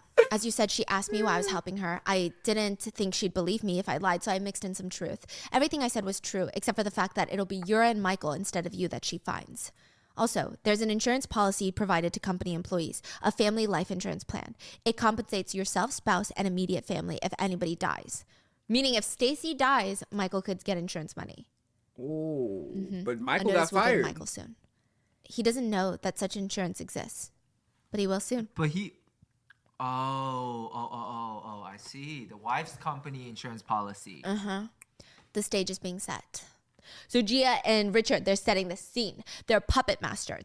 Meanwhile, Yura is trying to decide what to wear for her performance. Stacy ain't She get grabs fired. the yellow candy out of the candy tin, but she quickly spits it out because Cheba girlies do not eat carbs. And she walks over to her gigantic shoe closet and she puts on her red The stilettos. red stiletto. And her bodyguard is opening up all the curtains and he tries to reason with her. How about we return to Japan? Richard is moving more actively than before. He's pressuring Michael with his debt and private loans. He's not going to last long. And he hasn't given up on Stacy's dad and Gia's mom. He's got all the CCTV footage from the abandoned factory. He's not going to find anything, but nothing good can come from fighting UNK head on. Yura is honestly offended. She's way too deep in this game. Like, she's confused. You must not be confident, seeing how you're telling me to run away. It's okay. His grandfather's different, though. Unlike Richard, who's like a little flower in a greenhouse, Grandpa's realistic. He knows how much of a nuisance a Cinderella can be. Saying that Gia is a Cinderella, like poor girl marrying into a rich family. Nuisance. So I guess that's why Yura still visits Granddaddy. She knows that she can't get into Richard's pants, so she's gonna get into Grandfather's Granddaddy's heart. I don't pants? know, okay? Or- So they're playing yeah, Chinese that makes- chess, which like low-key, I'm kind of fire at. I just want to say that right now. okay? Chinese but it's not about chess? me, but it is because I'm really good. Yura's not good, though. She's getting checkmated by Grandpa Yu. Checkmate. Yura's smiling, but you can see that she's pretty pissed from losing. Like, she's got a crazy ego. I can never Yeah. beat you, Grandfather. You want everything, Yura, so I can read your hand. A good leader should know how to give up something that's not theirs. Okay, Grandfather. She's saying okay, but she doesn't look okay? She thought this was going to go over better, but it's not. Because Richard walks in and greets his grandfather, but I guess in this episode, the whole theme is unwanted visitors just yapping in Richard's ear because Yura starts talking to him first. Hi, we were just playing Chinese chess and I lost again, but I think I can beat you. Do you want Shut to play up. with me? No. Richard Actually, straight up no. leaves her on red. Actually, he doesn't even look at her. He leaves her on unopened. The man is plotting D-Day too. Why the fork would he play a game of chess for? We not playing no Grandfather, games no more. you asked me to bring the woman that I like. I will introduce her to you. So don't I'm let trying to Yura come into kill this you. house anymore. Oh, You said it was a one-sided thing and that you weren't going to make it work. Did you change your mind? Yes, I'm going to pursue her. So I can't have my ex-fiance frequenting the house. It would be uncomfortable. damn. Yeah, and the grandpa's looking at him Excuse like, huh, me. this is interesting. This Yura is turns interesting. to Grandpa Yu, though. I was so indifferent during our engagement, Grandfather. I didn't know he was so impatient. Shut up. How about that?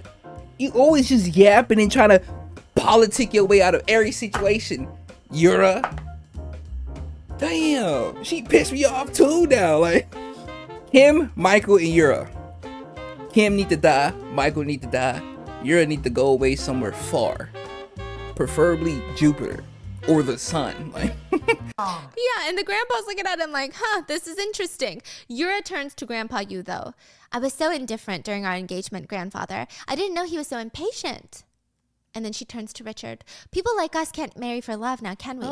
Get permission from your grandfather before you. And Richard interrupts her. I will. He turns to Grandpa. I'll introduce her now. And the way the door opens and my jaw drops, Gia shows up wearing this super elegant light pink coat and she looks like $1 trillion because, you know, she's worth 80 million now. And she slowly walks over with the signature walk of hers like, bitch, I'll kill all of you, look. Oh, Which God. is like, What are they plotting right now? What is this all about? I don't know, but I'm loving I it. think to trigger Yura. I'm loving it.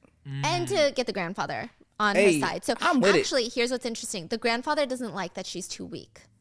Who, Yura? Or no, Who's Gia. Gia. Like the answers that she gave all in the first round seemed All in the first round seemed like she was too weak. Yellow. Hey, JJ. How did that Run BTS vid hit so heavily? Why did that video hit like that, bro? I didn't think the Run BTS video was gonna hit like this, bro. That shit's sitting at almost 30,000 views. For what? Why? So do I gotta do 14 hours next time, or is 7 hours like where it's at? That's like the perfect time. Let me know. I'm gonna put a poll up on Twitter. That's how this whole thing started. I put a poll up on Twitter randomly. Folks thought I was joking, but I was being dead ass. It's so funny, bro. Y'all be thinking I'm joking when I say shit, but I say it casually, but I'm being so serious. Like, I just laugh a lot, bro. But in my head, I'm like, I bet that's what we doing. We got to do that then. Like this pole dancing class that I like, apparently that I got to do. I mentioned that as a joke, but the tribe want me to do it, so now I got to do it now, I guess. Who's too weak? Gia. Like the answers that she gave all in the first round seemed too weak. Oh. Yeah.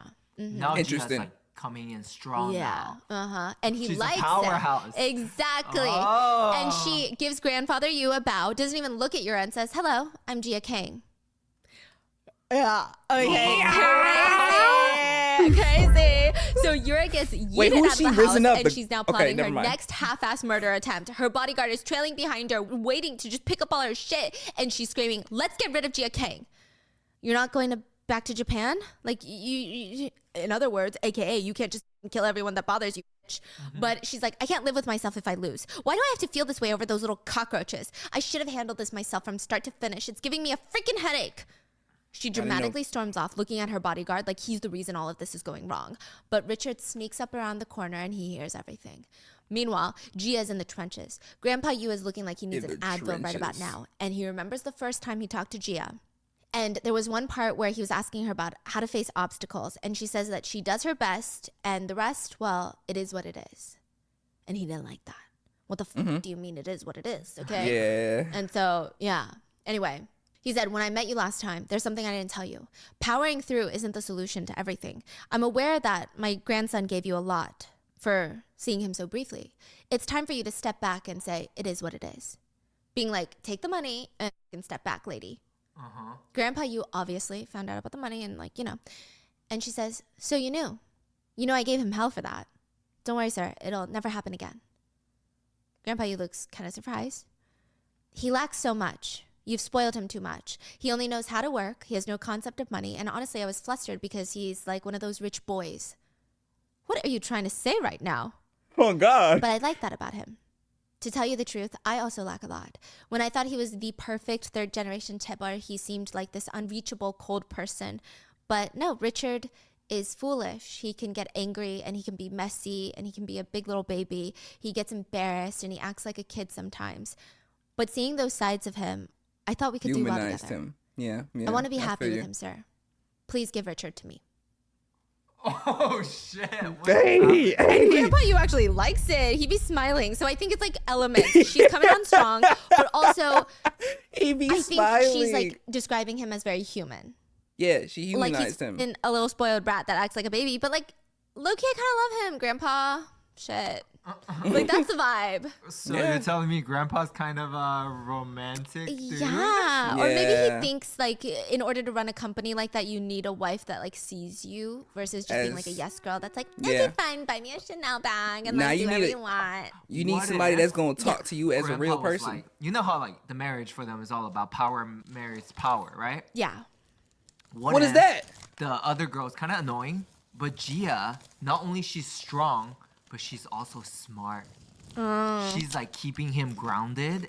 So this could Why be you gotta- more success for the business. Mm-hmm. So he Why do not put a bag over her hand?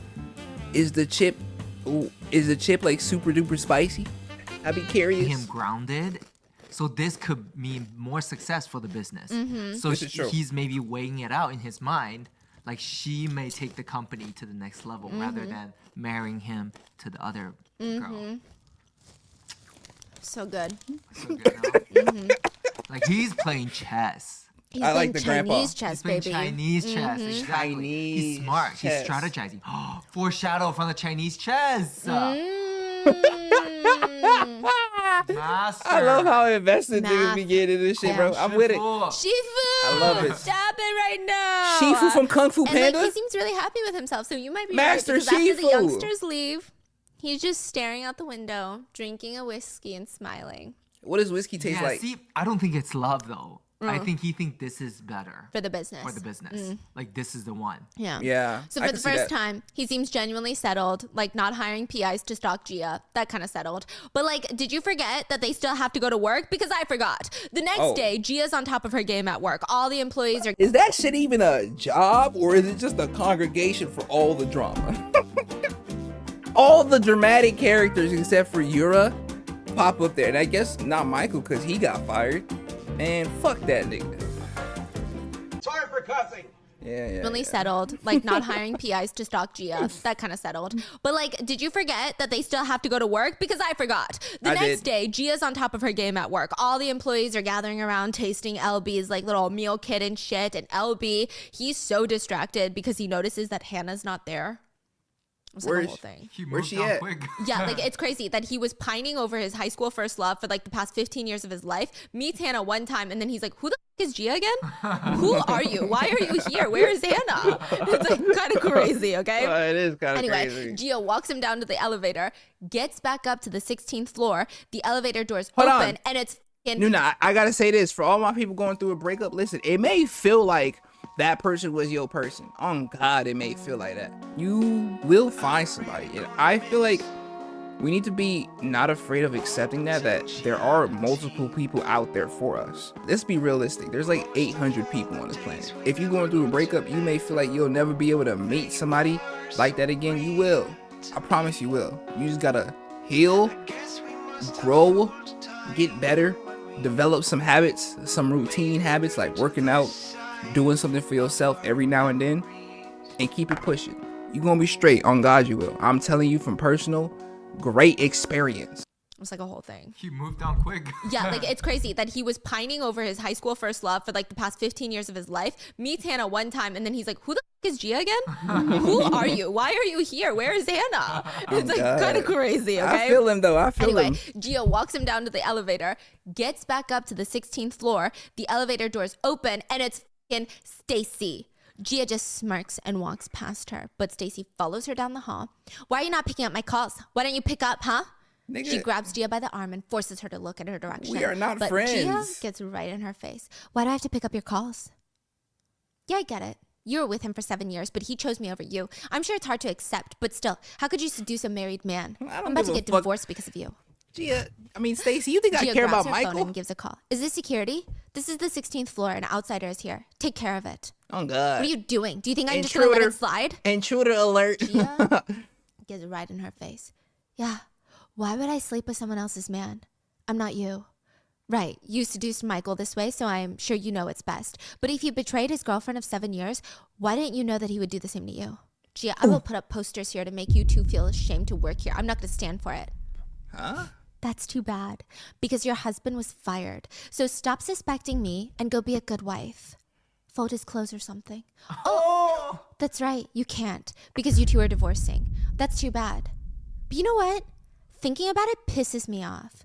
Only you would covet trash like Michael. Why would I?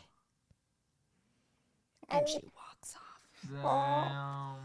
Oh my Bruh, she sent Stacy to the grave. Stacy's shaking like an 18-year-old chihuahua with one tooth left. And Gia walks off, and there are a pair of security guards throwing Stacy out. She's on the pavement outside, and she gets a text message from her other half, Gia. Michael, Stacy just came in and caused a fuss. It scared me, but rumors won't spread here because everyone already thinks she's crazy. Ding. Another text. Oh, oops. Sent it to the wrong person. Sorry. Wait. Who sent to who? Gia sent it to Stacy, but like acting like she's sending it to Michael.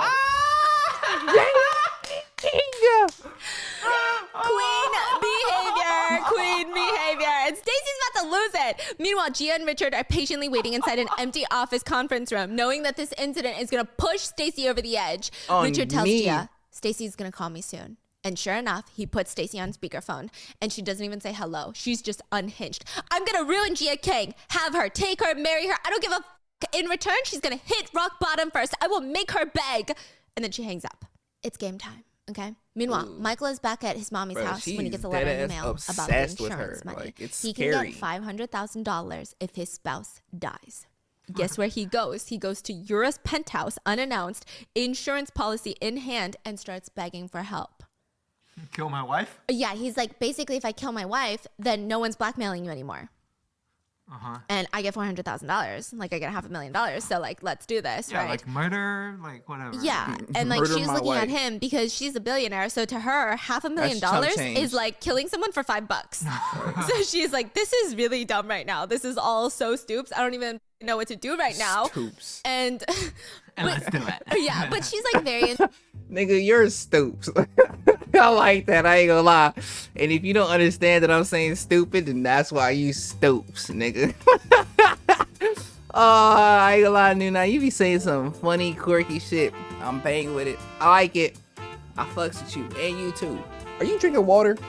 and I get $400,000. Like I get $500,000. So like, let's do this, Yeah, right? like murder, like whatever. Yeah, and like she's looking at him because she's a billionaire. So to her, $500,000 is like killing someone for $5. So she's like, this is really dumb right now. This is all so stoops. I don't even know what to do right now. And let's do it. yeah, but she's like very intrigued by it, and she just, I don't know, she's kind of into it. So they set it up because right now Michael's at Yura's suite. Richard takes out his phone and sends a text to Stacy. Michael and Gia are in room 1355 at Winton Hotel.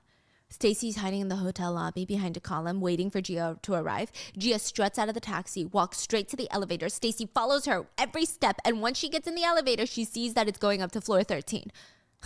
Room 1355, huh? So she takes the next elevator, but she doesn't see that Gia did not take the elevator. She's hiding around the corner the whole time. She never got up to the, she just pressed 13 and then hid. Okay, so she waits until the elevator door closes. Richard joins her, and Stacy's about to have her whole villain arc. She walks down the hotel hallway, looking at the numbers above the rooms until she gets to 1355 at the very end, and she starts banging on the door with her Wait, she hands. didn't even wait for them to start doing some shit? No. Okay. Sexy bodyguard opens it, and without hesitation, Stacy shoves her way inside, and she's like, move. She doesn't even know who this guy is, okay? She walks inside, and first of all, Girlie looks mad jealous that the penthouse is so big. She's upset by this, and step by step, Stacy is tracing every single movement that Gia made in the past life. She slowly walks towards the bedroom, and she hears the muffled voices. But that's pretty genius, going after your wife's life insurance benefit. And Michael says, once I get paid, I'll treat you to something nice. Don't worry, I know how to return the favor. Stacy sees the door slightly cracked, and she can see two figures cozying up in bed. She pushes the door open, and Michael is shook, but not shook enough to get out of bed. And Yura doesn't even give a f***, okay? She's standing there with her jaw to the floor. Stacy is. She grabs her forehead, and she's screaming, damn, this is fucking ridiculous. Michael, you really are a piece of trash that can't be handled, huh? Yura's just playing with her hair, smirking the whole time. And Michael's getting bolder. What are you going to do about it, huh? Right? She's such a loser. Oh.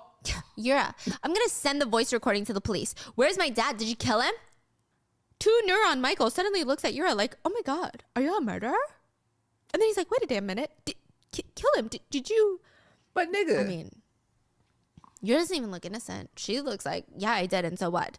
But Stacy's not done. She turns to Michael. And you, Michael, I thought you were trying to get Gia back. What are you doing here with her? I heard you were fired. Since you have a lot of free time, spend it in jail. And she pulls out her phone and starts recording Michael and Yura for adultery because, you know, it's illegal. And then she's about to leave to send all of this to the police, but the bodyguard stops her. Not stabs her, sorry. I was like, Stops whoa. her and is grabbing her by the wrist and screaming, and like it's a whole thing. She's like, get lost! And all of a sudden, the scene cuts to Stacy being restrained by the wrist, and she's unconscious on the floor, and Yura, Michael, and the bodyguard are all standing over her like, what do we do? Like, we don't know if she's dead. No, she's not dead. Oh, But okay. what now, right? We kill Yeah, her. Michael's stressed. Damn it, what do I do now? And Yura's trying to be calm. What do you mean? We'll go forward with your plan, but not here. I'll set it up for you. You can go kill your wife. The bodyguard, the only one with any brain cells, neural pathways that are still viable, looks at her like, Miss Yura? And she shuts him down with one look. So they pack up Stacy, throw her into the back seat of a gray van, and Michael drives off to kill wifey in like an Airbnb. Crazy. Bro, this bodyguard has witnessed so many murders or a part of so many murders. He's literally an accessory. That's what I'm saying right now. It's crazy, right? It's crazy. So Michael gets to the Airbnb. He ties Stacy up against a pole inside the house, and he's just waiting. He's waiting until she wakes back up and her vision is fuzzy, and the first thing she sees is Michael. Why is he waiting for her to wake up? Michael crouches down eye level. He always gets cocky when his victims can't fight back. So why did you do something like that, Stacy? I'm already knowing. You're great, but you never know your place. I have money. I'll give it all to you.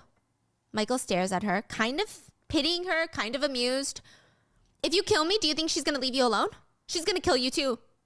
Michael pulls up a chair and sits down in front of Stacy. Stacy, I'll give it to you. You really have hard evidence on Yura. Or you did. But too bad for you, we erased it when you were passed out. What? Why? You dummy. People like us shouldn't go against people like power. What can we do, right?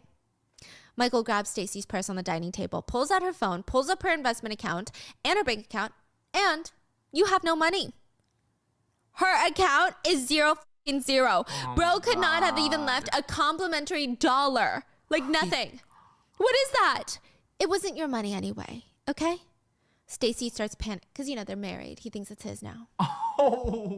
Wow. No Wow. way. Stacy looks really upset about all of this, and Michael crouches down to her eye level and pulls out a box cutter. Don't be too upset. You said you wouldn't go down alone. Well, only one of us has to die. He brings the knife to her face. So I have to take care of you because I need to start over. He gives Stacy a moment to cook on his words, and then he says, just wait right here. And as soon as Michael leaves, Stacy's survival instincts go into overdrive. She's kicking, she's screaming, she's trying to get out of the ropes that are tying her down. And honestly, Michael was not trying to be quirky. Like, he did need Stacy to wait because he was going to go to the boiler room and find the propane tank and make sure that it's a gas leak in the house. That's how he's going to kill Stacy because he can't do it with his bare hands. Then why the hell is he taking out his knife and all that? Just like doing the most. Why? Just Yeah, like like trying to feel powerful. Yeah, I I guess, know. 'cause I he could've know. been So he did goes that. back into the house where it's a gas leak slowly coming out. And Stacy's gone. Wow. It's just the rope on the ground. And he's like, where the fork is she? He looks around and the knife holder is empty. Bestie is armed. And suddenly Stacy He's jumps dead. out from the car and swinging. She's swinging the knife like it's an axe. Michael's like, are you crazy? Not him asking her if she's crazy Like, when he bro. tried to kill her. Stacy is holding the knife with two hands like a gun, honestly. It's a lot, okay? Leave the car key and move aside. Okay, just calm down, Stacy. Put the knife down. Calm down. I'm not gonna die. I'm never gonna die. Weird flex. Right? Okay. Right? The crazy in her eyes is a lot. Whoa. So Michael grabs the keys from his jacket pocket and reaches them out to Stacy. Here's the key. Just take it. Put the knife down. Just take it. Here. Stacy lets her guard down and reaches for the car keys, but while she's concentrated on the keys, Michael's been using his other hand to grip onto a dining chair, and once she gets close enough, he slams it onto Stacy, literally breaking the chair against her like it's a beer bottle. This scene is so unserious because there is no way chair physics work like that. But I digress. It's K-drama land. Physics are different there. Stacy guess so. is dazed. She's on the ground. Michael grabs her by her shirt and throws her up against the table. You little shit, come here. Yeah, she like at least broke a rib or two. And Michael's like, my lovely wife's gonna die from carbon monoxide poisoning from a boiler malfunction while I'm away grabbing groceries. So stop ruining my life, just die already. These are the same words that he said to Gia in the past life. Yeah. Wow. The fate Yeah, is transferring and for Stacy's real? scoffing because she's not going to go down without a fight. This is what the life insurance is about? You think it'll go your way, huh? Michael crouches down and gets in her face. I think it will. But crouching down is the second mistake he makes because Stacy kicks him in the little mic and he falls to the ground howling like a dog. Stacy's on the stairs just cackling. My husband shouldn't lose his manhood, huh? But no, Gia told me that you're already sterile. What are you talking about? No, I'm not. You're now's the shooting time. blanks. Should I spell it out for you? Now's I the time didn't we talk about miscarry. this? I never got pregnant because you're shooting blanks. You're are incapable of being a man. Do you get it now? Oh, wow. Okay. Girlie all of a sudden remembers that she has to kill or be killed, so she scans the room for the knife and she lunges for it, but Michael manages to jump up and grab her and holds her down on the dining table, but then she grabs a whiskey glass, smashes it over his head, and while he's trying to regain his balance, Stacy says, "F*** off," and pushes him back with all her strength onto the glass coffee table in the living room, and it smashes into smithereens, and Michael is completely still, and a pool of blood starts to form around his head. Yes! What? Oh Michael my took Gia's fate. Does it work? Yeah. Wow. And the cops arrive, and Stacy is gone. She's in. She's in.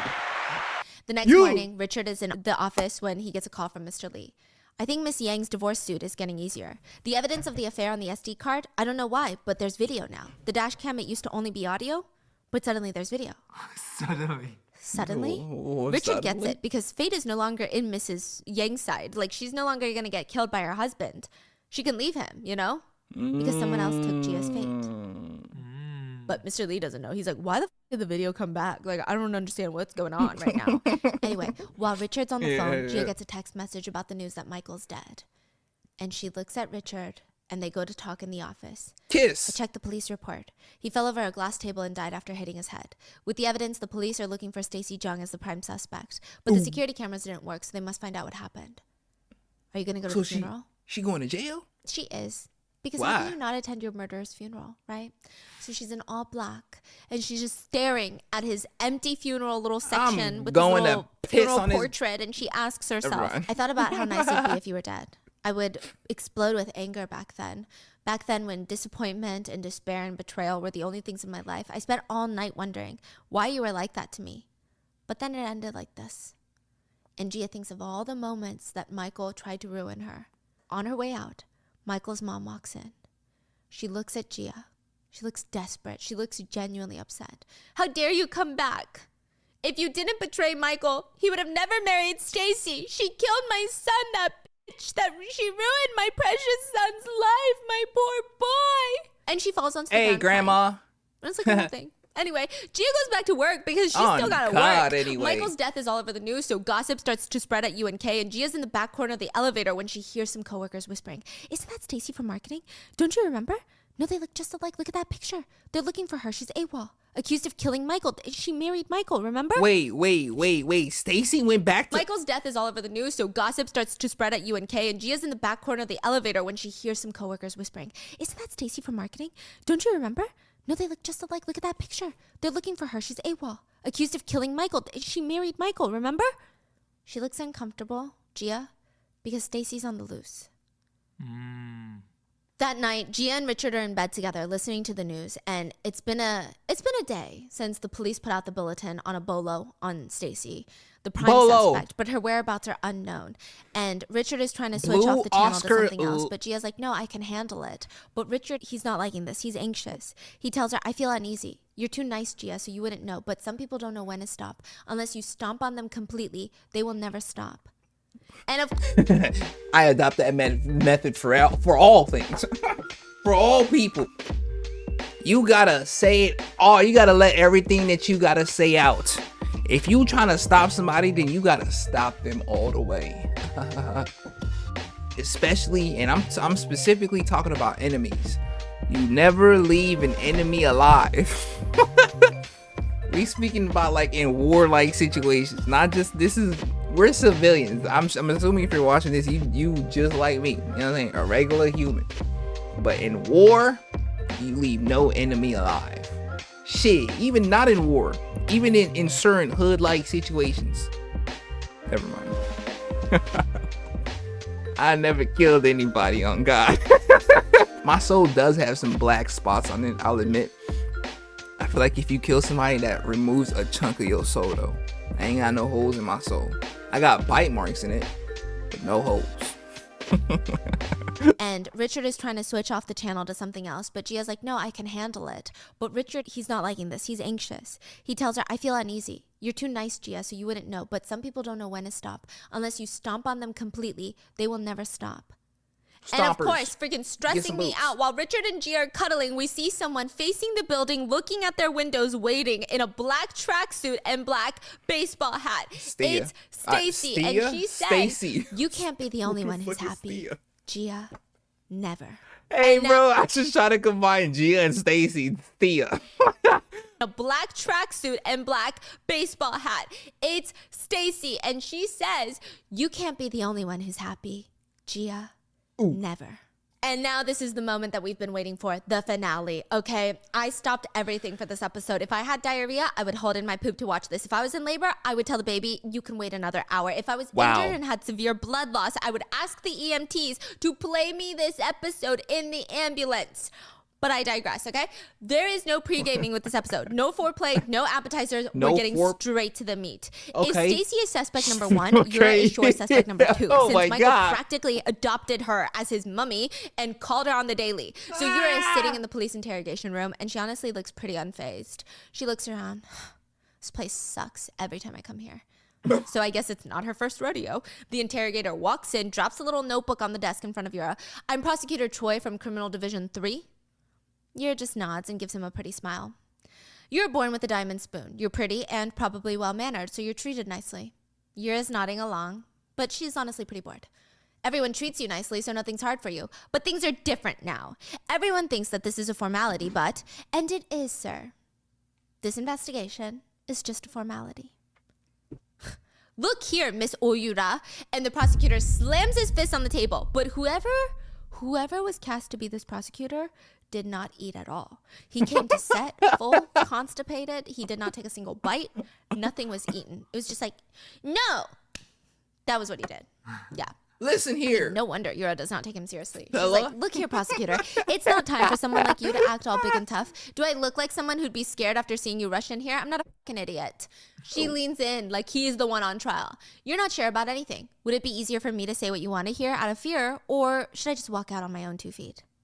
Do you want to bet? I'm going to walk out here on my own 2 feet.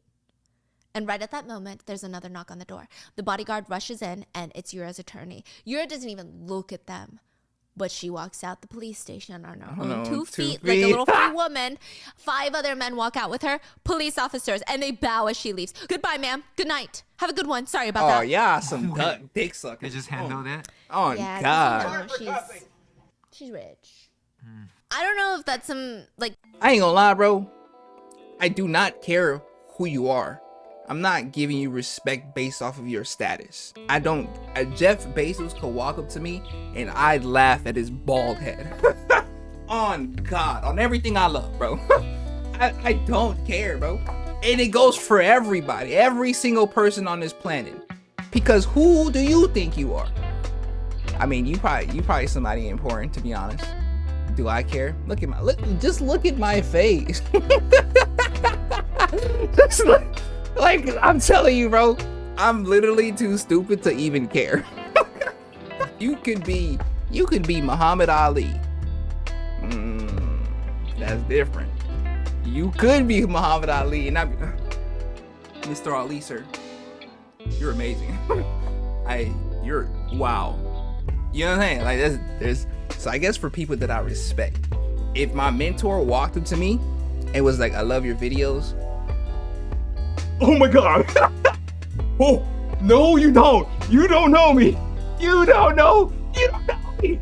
I'd freak the fuck out. On God, I would. Anything. Would it be easier for me to say what you want to hear out of fear, or should I just walk out on my own 2 feet? Do you want to bet?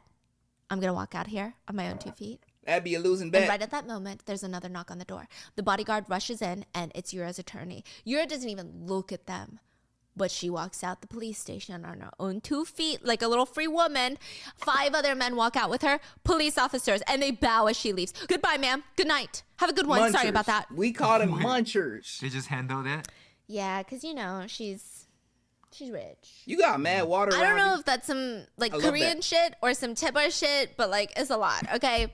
Chaebol shit. Anyway, Yura's looking at her bodyguard again. The world must be going crazy. Everyone keeps crossing the line. This is for the best. They can't do anything with that file they have on me. The police, that is. Yura's bodyguard is about to open the door for her so that she can leave, but he sees a man standing across the parking lot staring them down. The air is thick. Much alpha pheromones here. Because it's Mr. Lee. Oh yeah, face card, mewing, jawline, Mr. Lee staring them down. And Yura looks at him, and it's clear. Mr. Lee did not come here to just intimidate Yura. No, he drove CEO boss granddaddy here. And that means Yura's got bigger things to worry about, okay? What does that mean? Yeah, she gets into the back seat where the grandfather is. Grandfather, you didn't have to come here. It was just all a big misunderstanding. I guess I'm not such a great judge of character with that boy. Yura, you crossed the line this time. Turn in your resignation. Don't think about exercising your rights over the airline or the tour company shares. Yura's eyes get wide. She looks disgusted, disturbed, okay? Soon, UNK Foundation will send a volunteer group to Africa. Join them. Go and volunteer, and then volunteer some more, and then volunteer again until you come back a human. Once you've built character, then you can return. Wait. What? Why? Because she's under investigation for, like, committing murder. Oh, committing murder. Michael's dead, you know? Like, she can't be the vice president of Cloud Air and then be in an active, ongoing investigation. Hey, ain't no way the grandpa hit her with a... So go away until you don't stink, bro.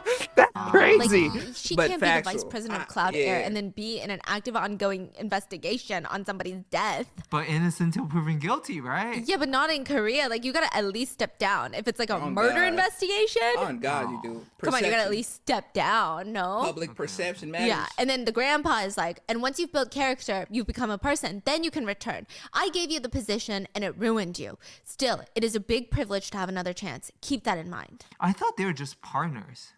I think UNK owns. Yeah. I see. I thought they were partners You too. can't play it cool anymore. Like the devoted granddaughter figure mask slips off. No. Why should I resign? Why should I volunteer? Africa? Right. So it's because you like her, huh? That's what it is, don't you? Richard is family after all, so you want to let him do whatever he wants and you like that girl? Grandpa just grunts, okay? He's over it. Do it then. Yura's got the look of a bestie who has lost all her first-class airline privileges, and Granddaddy looks like he's about to have a stroke. Do that, but don't touch me. What did I do wrong, Grandfather? You're pretending to be fair, but you're not. Yura gets out and slams the car door. She looks like she's had enough of this you family bullshit for like 2 lifetimes, but while she's walking still back to her there? car, Richard intercepts her.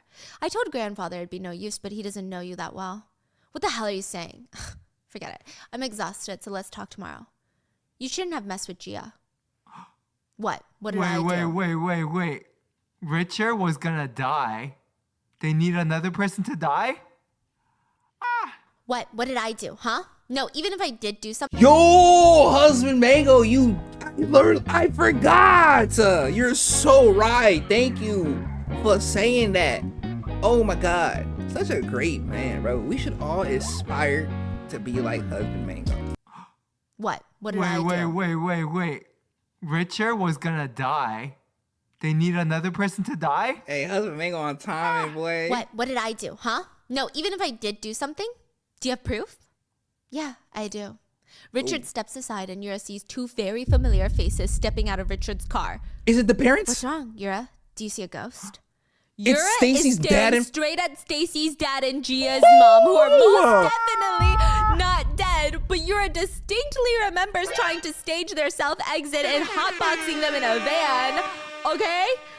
Turns out Yura's bodyguard called Richard and they went to go save them, and it was like a whole thing, and then they've been in hiding, and now they're like gonna go to the police and tell them everything about how Yura paid them to go kill Gia, but then they didn't end up killing Gia and they ran into Richard, but then Yura like did all this and then Yura tried to kill them. It's a whole thing. It's Richard unraveling. turns to Yura. Pay for what you did, Yura. Your problem is thinking you can do anything you want. Stop trying to get away with it. So pay properly this time. Eyeball This is all twitching. happening in front of the police station. The cops rush out. They arrest Stacy's dad and Gia's mom. You're under arrest for attempted murder. And Stacy's dad is just staring at Yura. Yeah. I'll tell you guys everything. That's a big fish. Oh, yeah. And the prosecutor turns to Yura. Now that we have Stacy's dad here, I think we'd like to talk to you again, Miss O. I wouldn't say that I love cleaning. Like, it's very tedious. It takes a lot of time. Oh I've got a my dust God. allergy. It's like a whole thing. Try. But I do love the feeling after a deep. Is this shit not kind of crazy?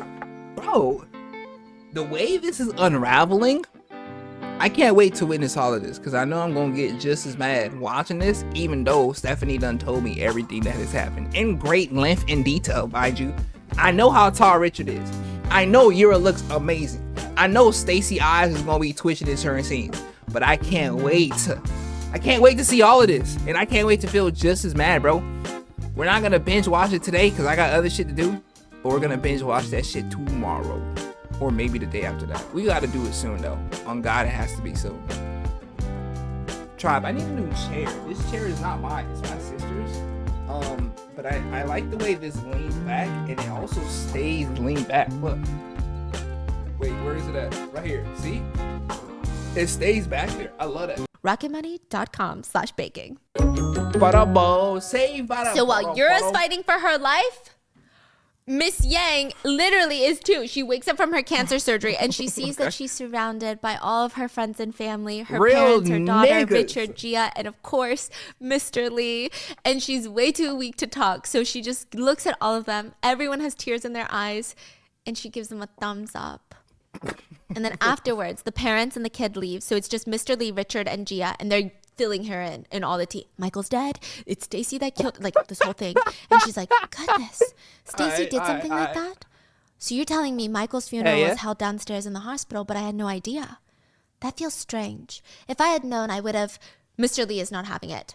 Even if you knew, you still shouldn't have. You can't go to a funeral before a major surgery. Oh, God. Mr. Lee sounds really passionate. And everyone's like, what the f- is wrong with this guy? You're nagging again. You know the surgery went well. That's why the surgery went well. You were so scared of the surgery that you were constantly crying and crying. Shall I keep going?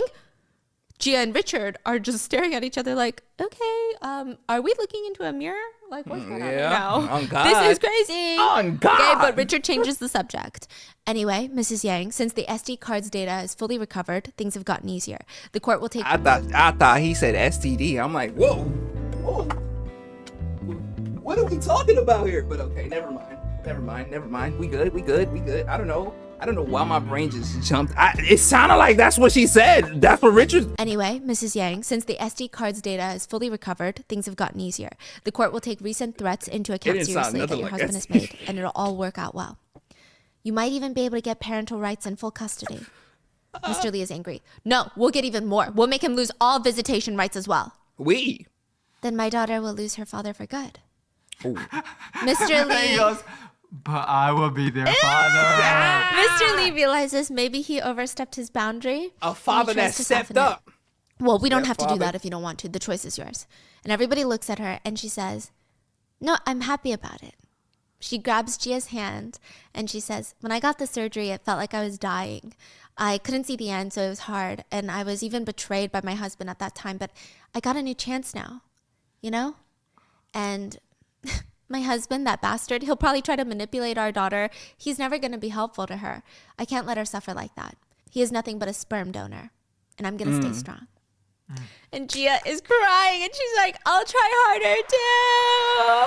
And then there's one more romance that is so how cute. the applause So sounds LB way goes better, into Tribe? the office I'm and trying he to- sees Hannah sitting at her desk and she It's a hasn't been to sound work thing. for like the past couple of days. So when LB finally sees her, he's so nervous and he's so excited, okay?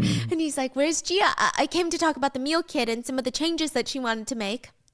Oh, Miss Kang's meeting with the development team and it's running late. Sorry to disappoint you, but I guess I can explain everything. Follow me this way. LB doesn't look disappointed. He looks very excited. So as they're going over all of the dishes, he keeps glancing at her. The spinach pasta with the sea snails, the perilla cream pasta, and all of that. So please check the recipes again and just make sure that these are the ones that we're going to go with. Sea snails. Hannah, by the way, did I do something wrong to you? What? I mean, you weren't here last time when I came and you're being kind of unfriendly today, but I'm happy to see you and I'm pretty clueless, so I wouldn't know if you don't tell me if I did something wrong. So I guess if I did something wrong, I'm sorry. But if I didn't, I guess I'm also sorry. You noticed that I was away? Of course, I looked for you. Why would you look for me? Because I loves you. Right. Last time I brought the cake, you really liked the cake, and I bought a new oven, and it's insanely good. And whatever dish I was making, it's now 3 times better. So I thought, I guess that's why Hannah's smiling, pretending to listen, and she reaches out and she pokes his ear. By the way, your ears are really big and pretty. LB flinches and grabs his ears. He's acting like she just grabbed his wee-wee, okay? What are you doing? You can't touch someone's ear like that. Why not? I don't know, but you can't do it. Then can I touch your hands then? Of course you can touch my hands, but my ears are sensitive. LB's still touching his ears as he's traumatized and violated, but Hannah reaches out, grabs his hand instead, and he instantly stops talking. Yeah, and they just hold hands, and they stare at each other, and she looks at him and says, I think I like you. What? Yeah, I think so. And that is their love story, okay? It's like a whole thing. We're gonna keep going, okay? But she's got to leave LB because she's got a very important lunch, which is at Grandpa Yu's house with Gia, Richard, and Hannah. It's like a family lunch. Okay. And it's actually really cute. Grandpa Yu is like, when it comes to life, you can't have both. What I mean is, as long as Richard inherits UNK, it's not going to be easy to have a good personal happiness and social responsibilities at the same time. You know. Gia's nodding, and she can't help but chuckle. What? What is so funny? It's just that the way you speak is very similar to the way Richard speaks. Richard stares blankly at Grandpa Yu like, what the f***? Am I looking at my future? Is that going to be me when I grow up? Hannah's giggling. No. You do kind of talk like grandfather. And they're both trying to ignore it because it's like a cute little moment. And they both reach for a side dish and it's the same one. And Hannah starts blowing up. See? Look at that. You guys have the same taste. Look at your pick of side dishes. I'm disappointed in you, grandfather. I thought you had better taste. What? It's like a really cute moment. Anyway, Gia says, I'll try very hard. I know I was given a precious opportunity, grandfather, and I'll make sure to be less greedy and more generous in life. And do you think that it's that easy? No. And if it doesn't work, because remember last time, what did she say? I guess it is what it is. What, do I have that button? And if it doesn't work, I'll try harder. Yes. And Grandpa Yu approves, and everybody chuckles, and they start eating their meal, and it's a whole thing. Okay? I like that, though. Meanwhile, while they're having a nice family lunch, Stacy, wearing all black baseball cap, buying paint thinner. Gallons of paint thinner. What the fork do you need paint thinner for? What even is paint thinner? Holy she's buying it all Jesus. cash. But maybe there's an excuse for this. I love that paint plan. thinner? Maybe she's painting, right? No? Well, I mean, you can never. Look at my face. Y'all think she paid? If you think she's paid, we might. Let me know in the let me know in the comment right now if you think Stacy's buying paint thinner so that she can paint her walls. Hey, bro, don't say nothing. Do not say nothing if you think so, because the tribe will make fun of you, like jokingly in a playful way. But nobody's gonna be like, "Oh yeah, me too." Yeah, all the replies will be like, "No, you didn't. Stop. You did not think that. Please. Oh my goodness. Maybe there's an excuse for this. Paint thinner? Maybe she's painting, right? No? Well, I mean, Yo, you can never have enough paint thinner. That's what my mom says. It does not feel good them on all skin. loaded in my house. You're paying in cash? Cash is king. You can't trust banks these days, right? Thanks. No, but really, Stacy is out here being so sus. Like, genuinely so sus. Like, she thinks she's in some sort of assassin movie.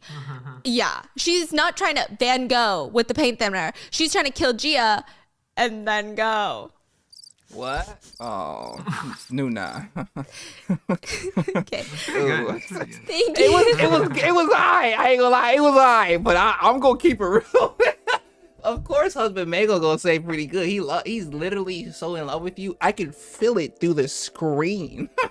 It makes me hurt. I'm playing, but I do love you too, dude. So I'm gonna let it slide. You can get away with 30 bad jokes a year. That was the first bad one. You're at 29. Once you reach 0, you might get a DM. Noona, no more bad jokes. Oh God, bro. Yeah, she's not trying to Van Gogh with the paint thinner. She's trying to kill Gia Paint thinner. and then go. It's okay, Noona. It's okay. It's okay. Okay. Yeah, that's pretty Thank you. He's like adorable though, but it's fine. So, for Gia, she's back-to-back celebrating. She invites all the besties and her boo over to her apartment for some dinner. It's Mrs. Yang, Mr. Oh my Lee, God, Hannah, bro. Elby, and Richard and Gia sitting on the floor eating jjajangmyeon and drinking beer. And Gia's Cute as like, now shit. let's toast to Chef Elby's success and to a successful divorce. And Hannah says, and to successful love. Cheers. Wow, beer tastes the best this way. Don't be surprised, Miss Gia. This happens to be Richard's very first time eating food like this. Street food. Gia's like, I gotta stick up for my man. What are you talking about, Hannah? He eats pork kukbak with tons of jangguji. Like jangguji, I think is what you call it. Like little side dishes. Okay, like the chives that you put in there. Hannah's so Chives? confused. She's like, jangguji. What is jangguji? And Richard Jangguji. shakes his head. Like she's such a spoiled chebar that never had real Korean food. Like the rest of the population eats that he also had for the first time 5 minutes ago. Right, He turns like- to Gia. She doesn't even know what it is. There's no use talking to her. You're right. Hannah slaps her brother playfully and Albie looks at her like, it's okay, I'll teach you. You can have my jangguji. Hey yo. Yeah. And Mrs. Yang is having a moment and she's like, I really feel like I came back from the dead. I'm so surprised by you two. You How are you did. two siblings, Hannah and Richard? Albie agrees. They do not look alike at all. Mrs. Yang turns to Mr. Lee. And it's strange that you're here too, Mr. Lee. Mr. Lee is kind of funny because everybody else is dressed very casually, but he's still wearing a tie and a suit, and he cannot relax because he must always be vigilant. What if he has to hit someone with a cease and desist at any moment? He must be prepared. Let me be clear, Mrs. Yang, I'm not here for you. I work for the UNK family. Yes, that's what I meant, Mr. Lee. Okay, you work for the incredible person of the UNK family, and that's why you're here. Right. Still very surprising. Hannah raises her hand. She's always ready for this, okay? I'm part of the owner's family too. And by the way, Mr. Lee would not come to an occasion like this even if the owner specifically told him to. Honestly, Mr. Lee would do anything to shut Hannah up at this point, so he aggressively uses a spoon to pop open a beer bottle. The cap flies off and it makes everybody stop and stare. And there's beer fizzing everywhere. And he says, it is my job to make sure the owner's family watch what they say. Mrs. Yang chuckles and Mr. Lee starts laughing. Like, this is my first time seeing him smile and laughing. He laughs? So after the whole celebrations are over, everyone starts making their way out. I gotta see Gia that. and Richard walk them to the elevators. Bye, get home safely. Hannah stares out the window. Oh, it's storming pretty bad. What do we do? Stay. Gia walks to grab umbrellas, but she only has 2. We only have 2. Mr. Lee responds, I drove here, so I'm good. He looks at Mrs. Yang. It's on the way. And as soon as he says it, his eyes literally shoot up to the ceiling and he won't make eye contact. And Mrs. Yang smirks. Because, like, come on now, okay? We know what the What's real on your deal way? is. If you mean my home, you could always give me a ride. And he's like, that I sounds could good. give- Everyone's Right. like, oh, so cute. And Hannah breaks the silence and she says, I can just run and catch the bus. Don't worry. LB looks at the ceiling. Why don't I give you a ride, if that's okay with you? Right. This is Yeah. too much. They mad can gonna wrap it interesting, up in the like- perfect, like, Yeah. like, okay, you connect with her. Yes, She can. they're Okay, all beautiful. gonna date. And then I love Hannah is this. looking and she's like, but it's in the opposite. Oh. And Yeah. everyone's staring at them. Like, come on now. Yeah, okay. Like, Hannah, don't act dumb now. Because now it's so obvious that they like each other. So she was trying to not do that. But she's like, but it's in the opposite direction, you know?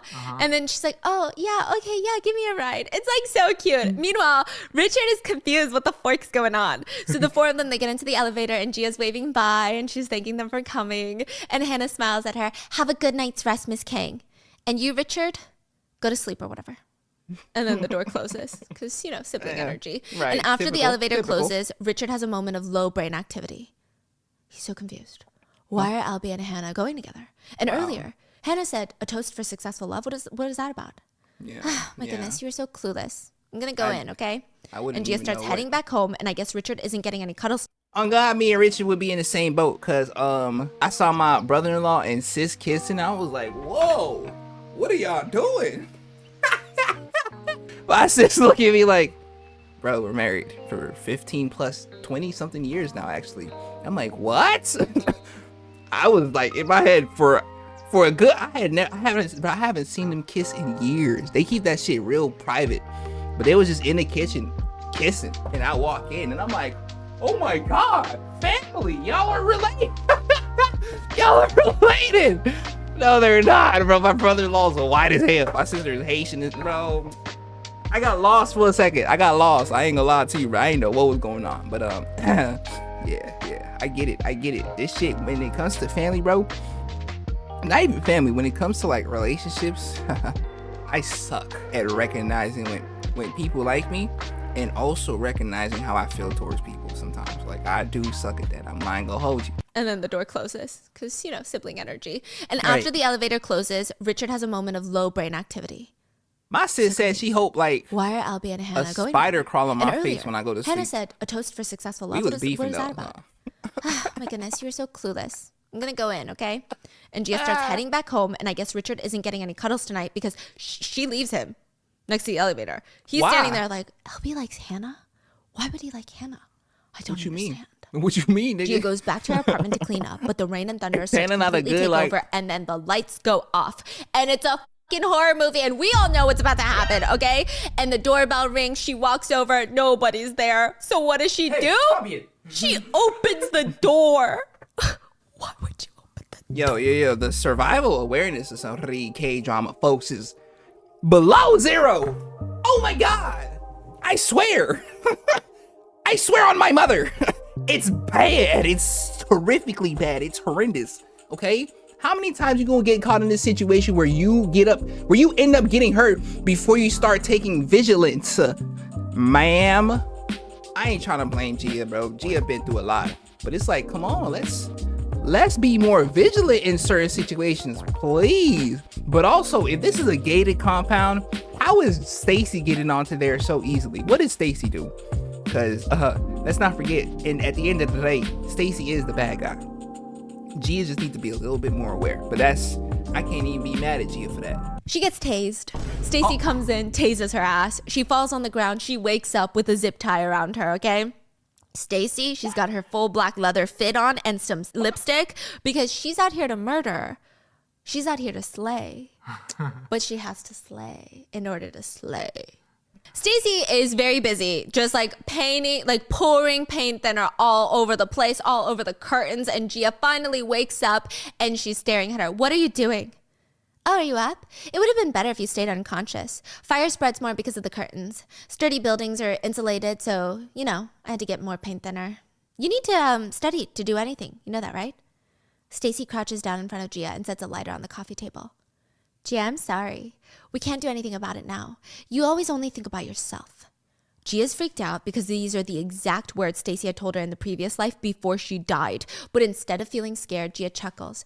You really do live up to my expectations. What? I was worried that you'd be a lot smarter, but I overestimated you. This is the best you can do. Seeing you hit rock bottom like this, it suits you more than anything. Stacy's face is twitching, okay? She stands back up and she steps away from Gia. She looks scared, okay? Stop acting tough. You're the worst one here, Gia. You dumped Michael on me knowing that he was trash, and look at you now. You threw me in the garbage and took everything good for yourself. Is that why you killed Michael? Why shouldn't I? He tried to kill me first. It doesn't matter. There's no proof. I'll turn myself in. I'll say it was an accident and I ran out of fear. If I pretend to regret it, as always, people are going to feel bad for me. Right. Ooh, You're always so good at playing the victim. she's not wrong. I won, Gia Kang. Gia slumps her head down as if she's about to give up. But when she looks back up, she's got a huge smile on her face. No, I won. And she stands up and slams her wrist over her thigh to break the zip ties. Stacy immediately rushes over to the lighter, but instead of going for the lighter too, Gia grabs Stacy by the arm, chest, flings her over onto the ground, forces Stacy to just... It's like a whole thing, okay? Is it from the lesson that she took? Yeah, that one lesson, and she be knocking out Olive's hole, okay? And she swipes it out of reach, and Gia's hovering over her and says, I learned so many things because of you. You knew I was coming? You dragged me around and took everything from me, Stacy. I felt sorry for myself, so I decided to face you this time instead of running. Don't hide behind me or anyone else anymore. You face the consequences of your own actions. Face the consequences? I'll get manslaughter. Just you wait. It's not manslaughter anymore. You just made the evidence with your own mouth. And Gia looks up at the corner and there's a CCTV camera. Okay, anyway, we find out that Gia and Richard knew that Stacy was coming. They knew that she bought the paint thinner. She knew all of that. And at first, Richard just wanted to save Gia and make sure that Stacy can't get to her. But Gia was like, no, let her, because I don't want to run for the rest of my life. This is my second life. I'm not going to live like that. So they set it up. They set 3 minutes left on the. Oh my god, hold on, child. Give me one momento. Because I don't want to run for the rest of my life. This is my second life. I'm not going to live like that. So they set it up. They set up the CCTV camera that Richard and the police are watching in real time. Oh. Yeah. She had to learn how to get rid of zip ties. It was a whole thing. And this is what's happening. Yeah. Wow. Yeah. So she planned it. So she Pretty tells damn. Stacy, this is the price you pay for. I apologize, Gia, because I was getting on to you for not being. But you had a plan. I apologize from the bottom of my cold but warm heart for the tribe, but cold heart to the world. I apologize. Oh. Yeah, so she planned it. So she tells Stacy, this is the price you pay for your sins. This is the hell I made for you. Richard bursts in with a ton of cops and they start dragging Stacy away and she's screaming. She's like freaking out. It's not me. Gia Kang set this up. It wasn't me. It was her. It was Gia Kang. It was Gia. The cops drag her away while Richard stays back to hold on to Gia as she cries because You were caught in 4K. 4K, man. Like, wow. How you just gonna lie like that? Gia. The cops drag her away while Richard stays back to hold on to Gia as she cries because this is their new Finally fate. over. And Richard says in bed, it's all over now. Only good things will happen from now on, and I'm going to make sure of it. I will protect you forever, so don't think about it anymore. You took back what was rightfully yours, and I got an opportunity that wasn't mine. That's why I have you in my arms. Yeah, it's really cute, but it's also kind of sad, right? Because they're like making out. He flips over and he gets on top of her to make out with her, but you can also see it zoom in on Richard's chest tattoo, which is a reminder, or the heart, that he's going to die. Like they haven't escaped his fate yet. Okay, are we gonna take care of that? Now, Yura's getting out of the police station and she's pissed, but this time she's kind of on the run, okay? The bodyguard is by her side. Prosecutor Choi applied for your travel ban. You must leave the country today. What time's the flight? First flight is in 3 hours. The second one is in 4 hours. I've booked both. Let's hurry. She looks over at her bodyguard. You can't do anything right. You're fired. Give me the plane tickets. She snatches the tickets from his hand and she just leaves him there at the parking lot. He rushes over to her car because I don't know why. And she's just stepping on the gas, speeding off. And she's so pissed. She's speeding through traffic, trying to get to Incheon because she needs to flee. She's stepping on it, honking at the cars, like just licking tailgates. Her phone starts buzzing. It's her dad calling, but she's like, not right now. I'm a fugitive. She's gonna die. And at the same time, Richard's taking a shower, but he keeps getting flashbacks to the car accident in 2023, and he can't stop reliving it. He gets out of the shower, wipes his hand over the now foggy mirror, and he notices something. He grabs the bathrobe, finds Gia in the kitchen. Gia. She gets up. What's wrong? What is it? It's gone. Yeah. And he shows his chest, and the heart tattoo is gone. And he's scared because what does this mean? It means you're good, What does it my mean? boy. It means we good. And in the background, they turn to the TV. An announcement is made. Former Vice President Yura of Cloud Air was in a car accident near Incheon Airport. She's being transferred to the hospital, but ended up dead. Ha ha ha. Ha ha ha. Ah. Bruh. Now, here's the plot twist. Yeah. Huh. What if that girl and Michael came back alive? Oh my That'd God. be too much. No. Too much. That'd be way too much. That would stress me out. On me. No, there's 4 of them who knows the history. Right. Bro, past. that would be and, fun. and it would be so complicated because then you would have Michael trying to do whatever that stupid ass nigga gonna do and ultimately fail at. But Yura did fail at almost everything, but with future knowledge. Oh boy. No, there's 4 of them who knows the history. Bro, past, I that mean would the be future. fun.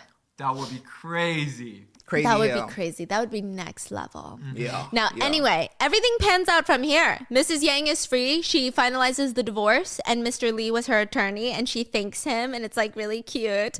And he's like, it's hot outside. I'll give you a ride. No, that's okay. I'm spending my first day as a single woman with my friends. I should go. But before she walks off, she turns to him. I'll buy you a meal, Mr. Lee. Nothing too expensive. A moderately expensive meal. Can I do that? And he chuckles because you're like, you just know they're going to get together. Oh, you of just course. know. They literally have to, bro. Meanwhile, it's Christmas, so we're like getting these flash forwards. It's Christmas time, and in Richard's apartment, there's Christmas decor everywhere. Christmas stockings head up, and Richard is wearing a Santa hat, stuffing a turkey pretty aggressively. Like, I don't know. That's not how we do it in the States. So, like, how is this allowed to air? Even Gia mentions, the turkey looks like it's suffering. Isn't that too much stuffing? And she's, shh, it's not. Just wait. I have my own method for this. My father taught it to me, and when I have kids later, I will teach them too. Oh yeah, by the way, have you thought of some cute baby names? The way she's not expecting that, she goes silent, and Richard looks up at her and realizes, okay, that was a little weird. I'm not saying that we should have kids right away. I just thought maybe it'd be nice to take our time thinking of good names together. Yeah, but we don't know what's gonna happen, and thinking about baby names beforehand is a little it just feels so significant. Preemptive. Richard's a drama queen. He looks pissed, so he theatrically rips off his plastic cuffs. You don't know what's gonna happen? He walks up to her and grabs her waist, and he's still wearing the Santa hat. It's so unserious. Look at us right now. He kisses her forehead. We do this. And then he kisses her neck, and we do this.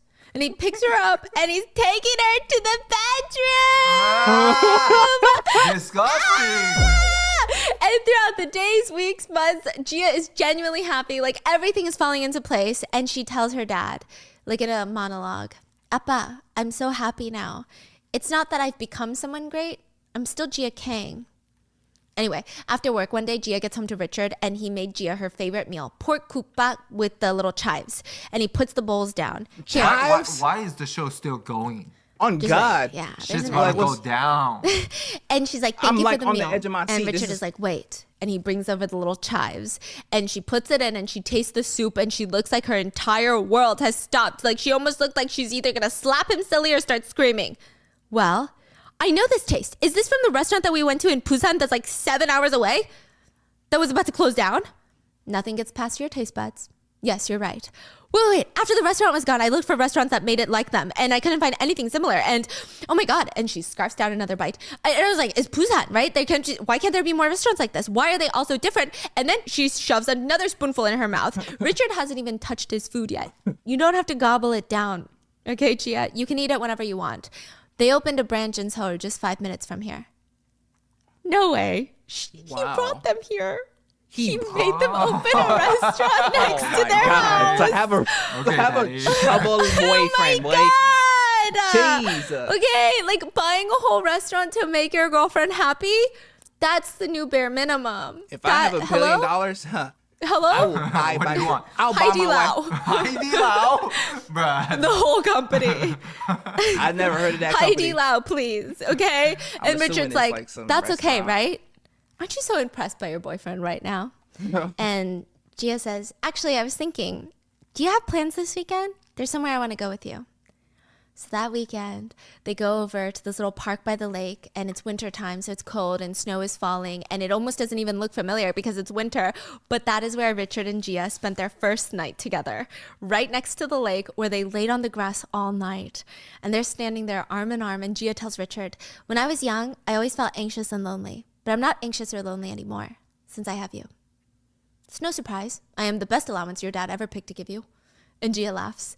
This is where we started. Hey, this and I want to start our new start here too. Niggas say facts. And she turns to him and says, oh, this the part? Richard, will you marry me? Whoa. And Richard looks at her like she just slapped him across the face, okay? Our king is so dramatic. He looks at her and says, I can't believe this.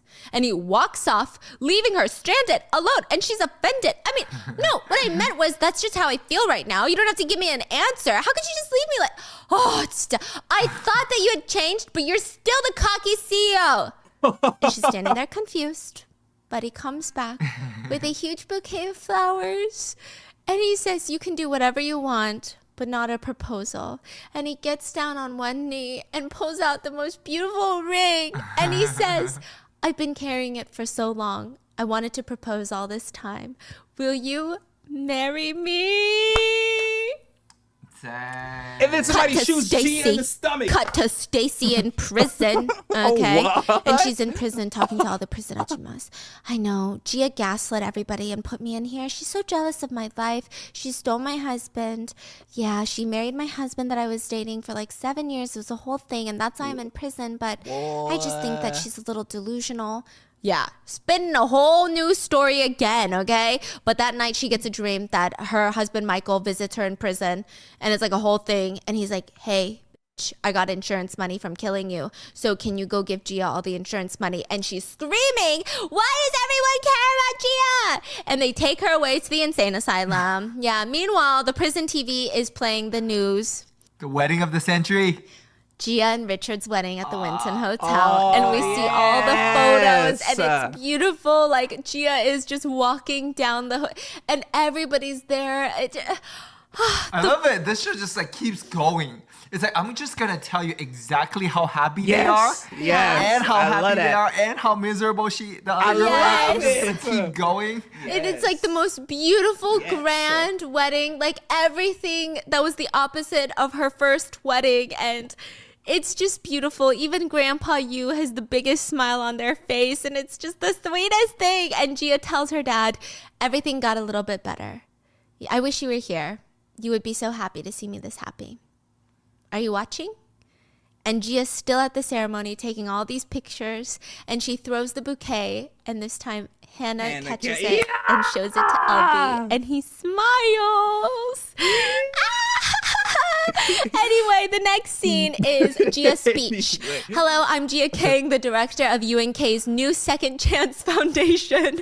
Our foundation's planning to gradually contribute $15 million from major affiliated companies by next year. From there, UNK plans to initiate systematic and continuous donations to society as the company that understands the meaning of sharing. Even in moments when everything seems to be over, I believe there is another path. The path could be even better. There must be a second chance. No, people should always get a second chance. To those who are suffering because of one wrong choice they made, I hope our foundation can be of help. Thank you. Second Chance Foundation. Second Chance Foundation. And then the next year, Gia and more? Richard are suffering. What? They have twin boys. They look like they're about to fall asleep. At any moment, it keeps going. Bro, are you serious? It keeps going. I feel like it was a perfect ending 5 minutes ago. Why does it keep going? No, but it was really good. Okay. No, but it was like really scratching the itch. Okay. They're crying so loud and they both look so sleep deprived and they're sitting on the couch. And Richard is like, this one smells weird. I think we got to take him to the hospital. Gia They don't smells have like someone who's helping them? No, They don't. Gia smells the twin. Are the looks at him boys and human? goes, he just pooped. And Richard goes, poop. Okay. Number 2, you poop a lot. Why don't you ever sleep? You always just be pooping. I'm Right. going to go change your diaper. And Gia smiles over and she looks sleep deprived. And she says, I've never done this before, so it's not easy. But I think I'm doing a good job. I'm definitely moving forward little by little now. I'm not walking in place anymore. I'm walking forward. And every year they add more photos to her father's burial site of all the family and the kids. And the kids are now like 10. What? Or like 5. And they have one more baby. And Hannah and grandfather Yu are babysitting the twins at the newborn. And the twins are showing them a little drawing of a giant cherry blossom tree in front of a lake. And then they're explaining the family photo. And they've scribbled on top, this is our family motto. We are each other's sturdy land. We are land. And the grandfather looks at Hannah and goes, do you know what they're saying? I have no idea. Are they saying lamb? Bang? That's bread? Dang? Land? Why does that sound so familiar? Hannah and Grandpa Yu look so happy to be babysitting. It's like a cute little scene and they're like enjoying the family and the vibes. And then the kids are like, Grandpa, where's mommy and daddy? And Hannah's like, I don't know. I think it's some sort of anniversary. It's April 12th, 2023. The day that Gia died. Oh. So That's why Richard they takes her to continue an the art show. gallery of an artist that works with the Second Chance Foundation.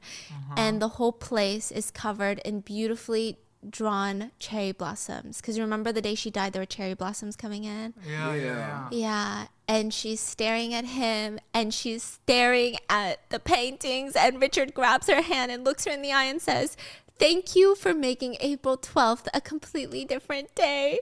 And Gia holds back tears and she replies, thank you for making me look forward to tomorrow. I'm so happy. Hey, Noona! You don't have to cry. Oh my God. Oh, she's actually So crying. cute. You said like it. Okay. was so cute. It was such a satisfying ending. Like, I hate when the K-dramas, it's like this sad ending where like Richard still dies, but like Gia's an independent woman. Like, I no. thought she's gonna wake up in the hospital. It was all a dream. It was all a surgery. Yeah. Bro, that would traumatize me. I would have so much trauma. I'd be so mad. I'd be so mad. Oh my bruh. God. That's it. Finale. The Finale. end. 6 Oh my- episodes later. That's a month and a half I will never get back. Oh, just kidding. Oh man. That was good. I That was hope good. you I guys ain't gonna lie, bro. enjoyed it. I'm gonna go cry again. I cried while watching it. I cried while now. It's too much. This I'm show not gonna is cry too at all. much. I'm not gonna hold you, And I'll but I'm see you definitely gonna guys get tomorrow. mad. Alright. I ain't gonna hold you, Noona.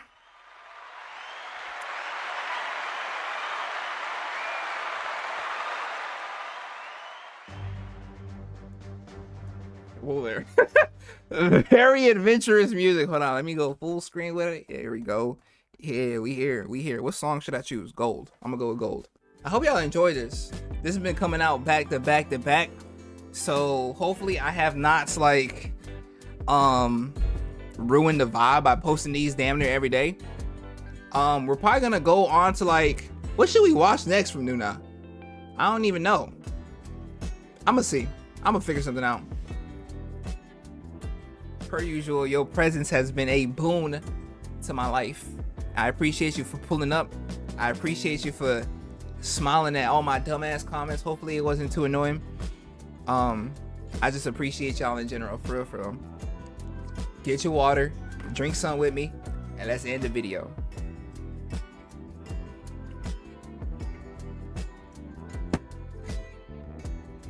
Alright, enough of me. No, seriously, enough of me. Like, her storytelling is so fire. Shouts out to the tribe. I don't really need y'all to subscribe. I'm just saying, don't leave a like down below. Instead, go ahead and congratulations. Whoa, I'm just keeping it real. I'm just keeping it real. I don't want your like, nigga. Enough of me. No, seriously. Hope you have a good day. No, seriously. Good afternoon, good evening. Good night, child. Good night.